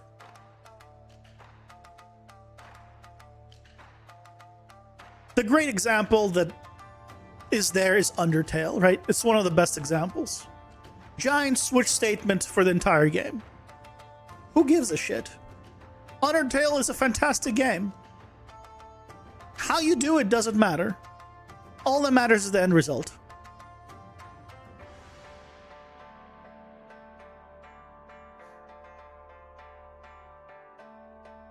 I always look at it from the player's point of view. I'm a player first.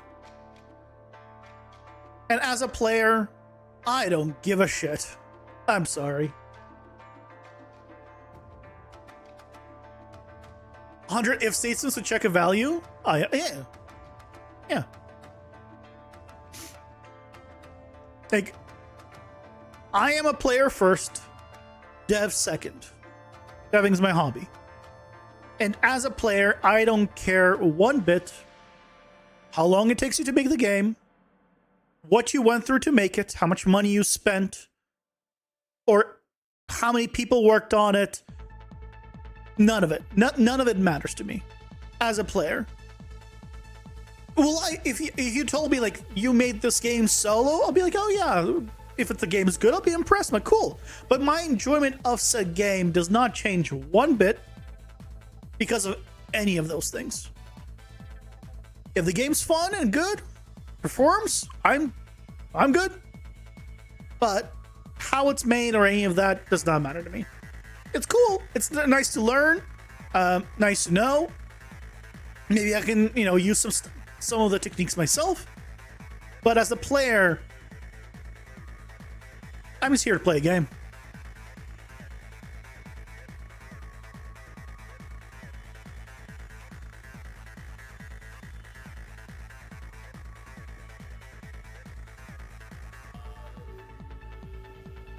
That's how your minimap works for marker tracking. A giant switch on it.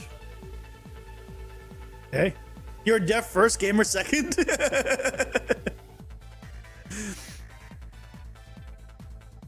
You gotta think about what the gamer is gonna care about. The average gamer doesn't care. Yeah, it's not supposed to long switch case. Yeah, that's what it is.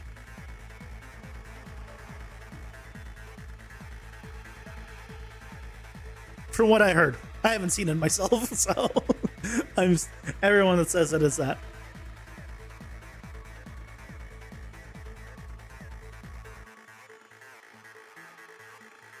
The average gamer doesn't care. And I am average gamer. I do not care.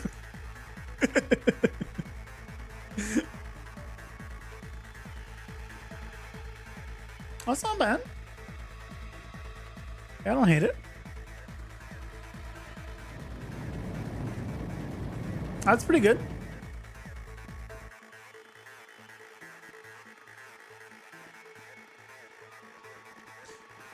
I feel like the normals on I didn't fix the normals on it.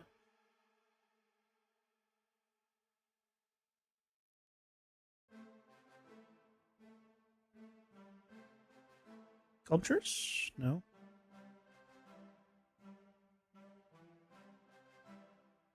Where is it? Oh, foliage. On ground. Oh, it's ruins. There it is.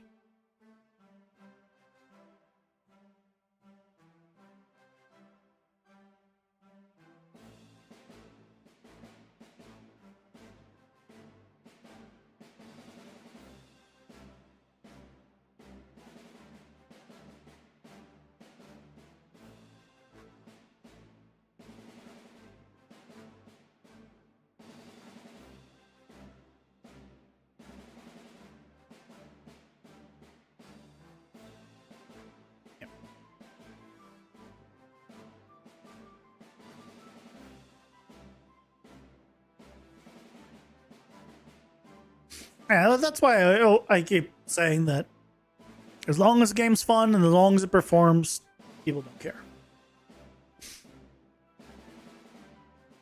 Like, there's things that people care about, right? To be fair, that's not the only two things people care about, right? But as long as those two things are good, the game is not going to be why the player is unhappy.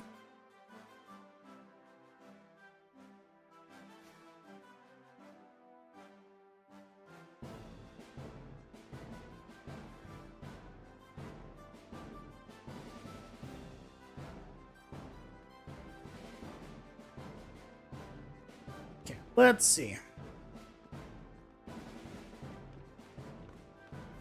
That hopefully has improved those. How are we doing here? Yep, that's good. These are getting cut out. Fantastic. Okay. Looking good.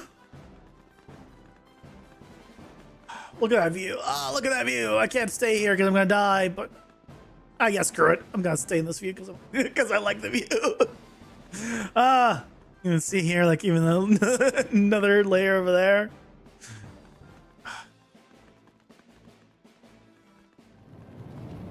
Oh yeah, that's a lot better on this thing. Yeah, that's a lot better on this thing. Performance plus plus, noticeable difference. For removing the loop on that one. Nice. You really need a debug key for invincibility? I need a debug key for a lot of things. But for whatever reason, I'm too lazy to make one.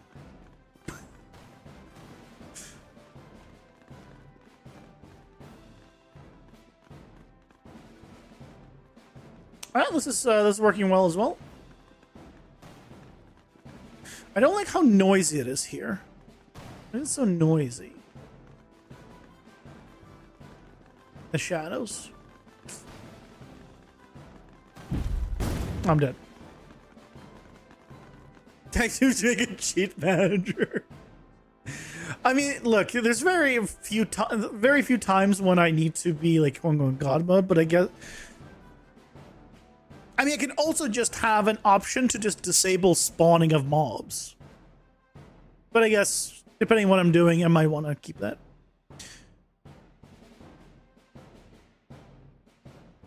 Once you have a trust. I need to look into...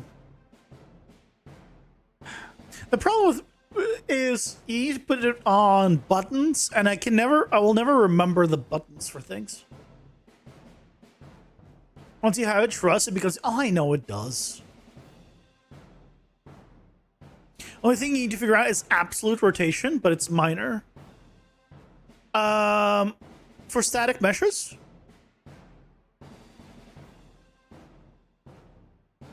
How to make an absolute rotation for static meshes. Can you showcase your enemy spawner? Oh yeah, sure.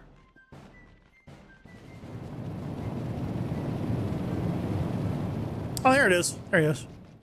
Yeah, I think if this had a little bit of a higher, like a sculpt here on the edge, because it's way too low res, it would be fine. But this being just literally just a hard edge is the problem. If it was more like this, where it was a little bit more sculpted on the edge, I think it'd be better.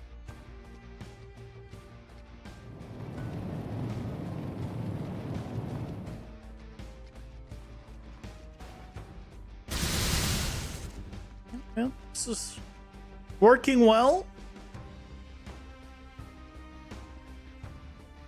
I think what I need to do is adjust the material to automatically account for different values, even based on location, not just. 1 second. Let me adjust this one thing, and then I'll show you the setup.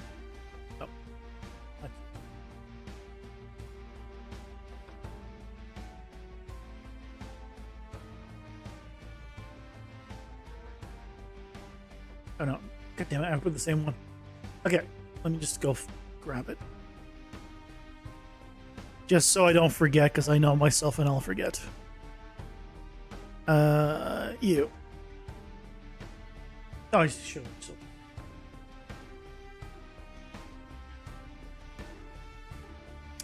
So here. Yeah, instead of per instance random, this needs to be get or I guess actor position split.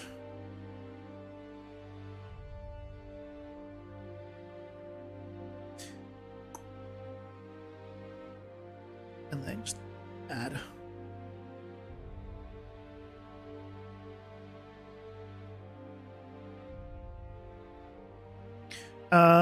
divide by 100.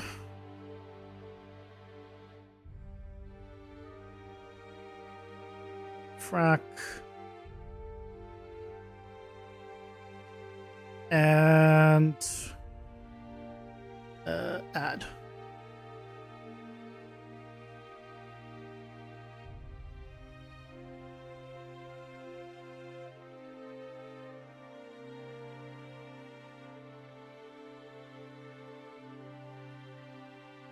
That way, on that spinning guy, it should give a... Oh, but it's exactly the same spot. It's... No, it won't work on that guy. It'll help. It'll help for stuff, but it won't work on that guy. Because...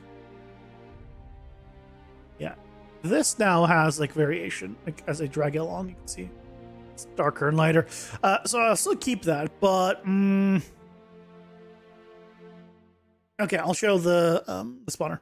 Oh, ads. Okay, I'll show ads spawner after the ads.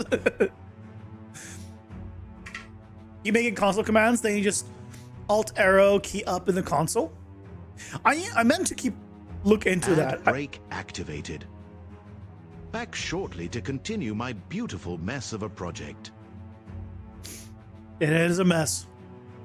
The only way I know how to do console commands is the KE asterisk one, where you have to have the object in the world, and then it will execute the blueprint, the blueprint event that way. I don't know how to make a console command that's just global. I'm sure you can.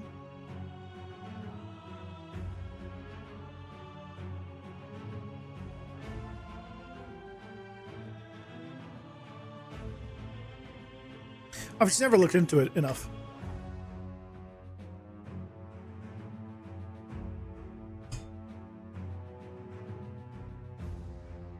Let me go grab the spawner, though. You'll see how terrible my spawner is.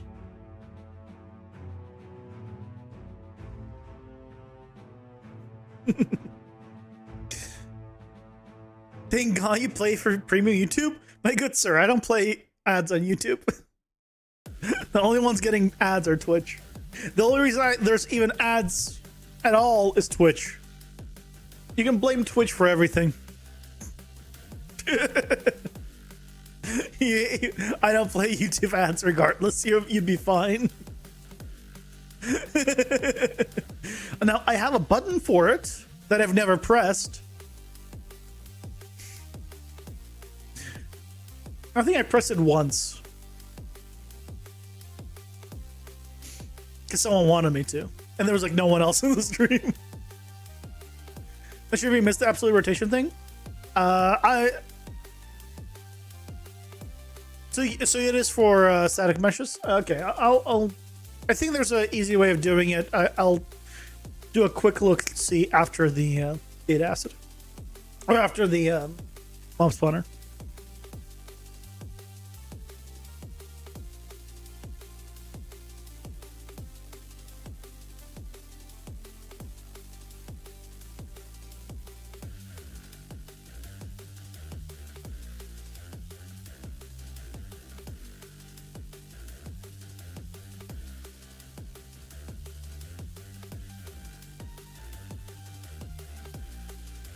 You have an idea for a perfect stream button already? What is it? Here's my entire mob spawner. That's it. That's everything. Thanks for watching.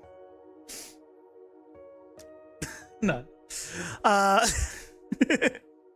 So basically, I check if the dungeon is loaded, because obviously I need to know if it's ready to spawn anything.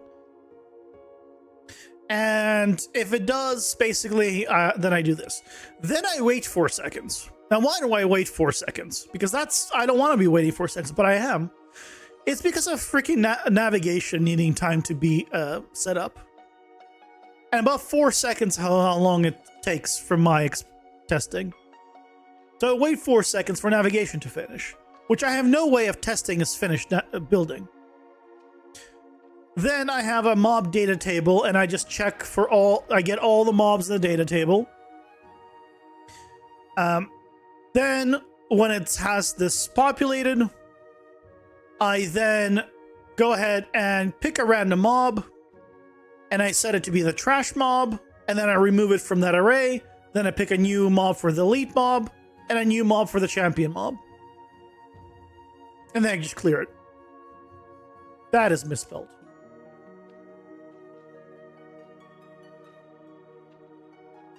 So basically, I just pick a 3 separate mobs from the data table. That's all this is doing. Can you now check if navigation is built? Apparently not. For whatever reason, it never completes. I've tried like 3 different ways. It never says complete. It never says it's finished building.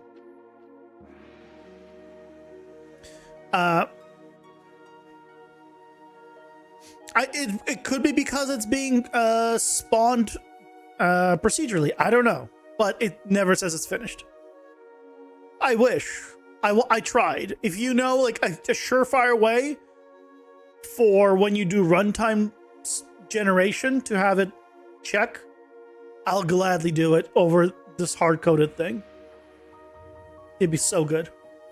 So then basically I just got my 3 structs of what the mob is. And then for the actual spawning of the mobs, I just say, okay, do a loop 3 times. Why 3 times? Because trash mobs, elites, and champions, right? Those are the 3 times.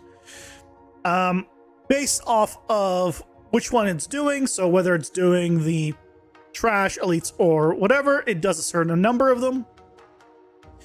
And then it does a loop for base of those. And then here, so this is the thing. I'm using get a random reachable point in radius.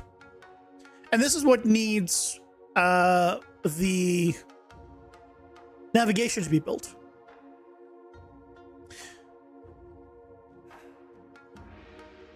So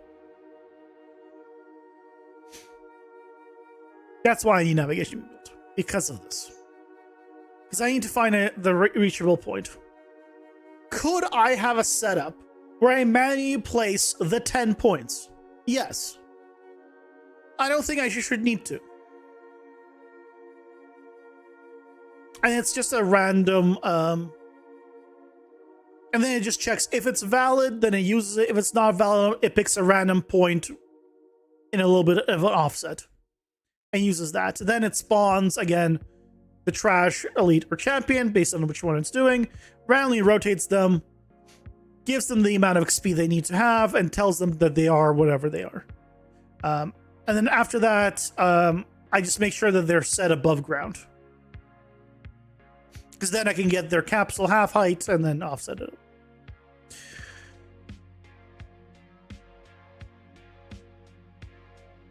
It needs nav data, but there's no input to it. You don't need input to it. Yeah, this node doesn't need input. It uses the navigation in the world. This is if you have custom navigation data as that actual object reference. Normal nav data doesn't have an object reference like in the world. But if you have some setup where you have an object reference for it, yeah, you need to plug it in. Same thing here. You don't need to have a filter class.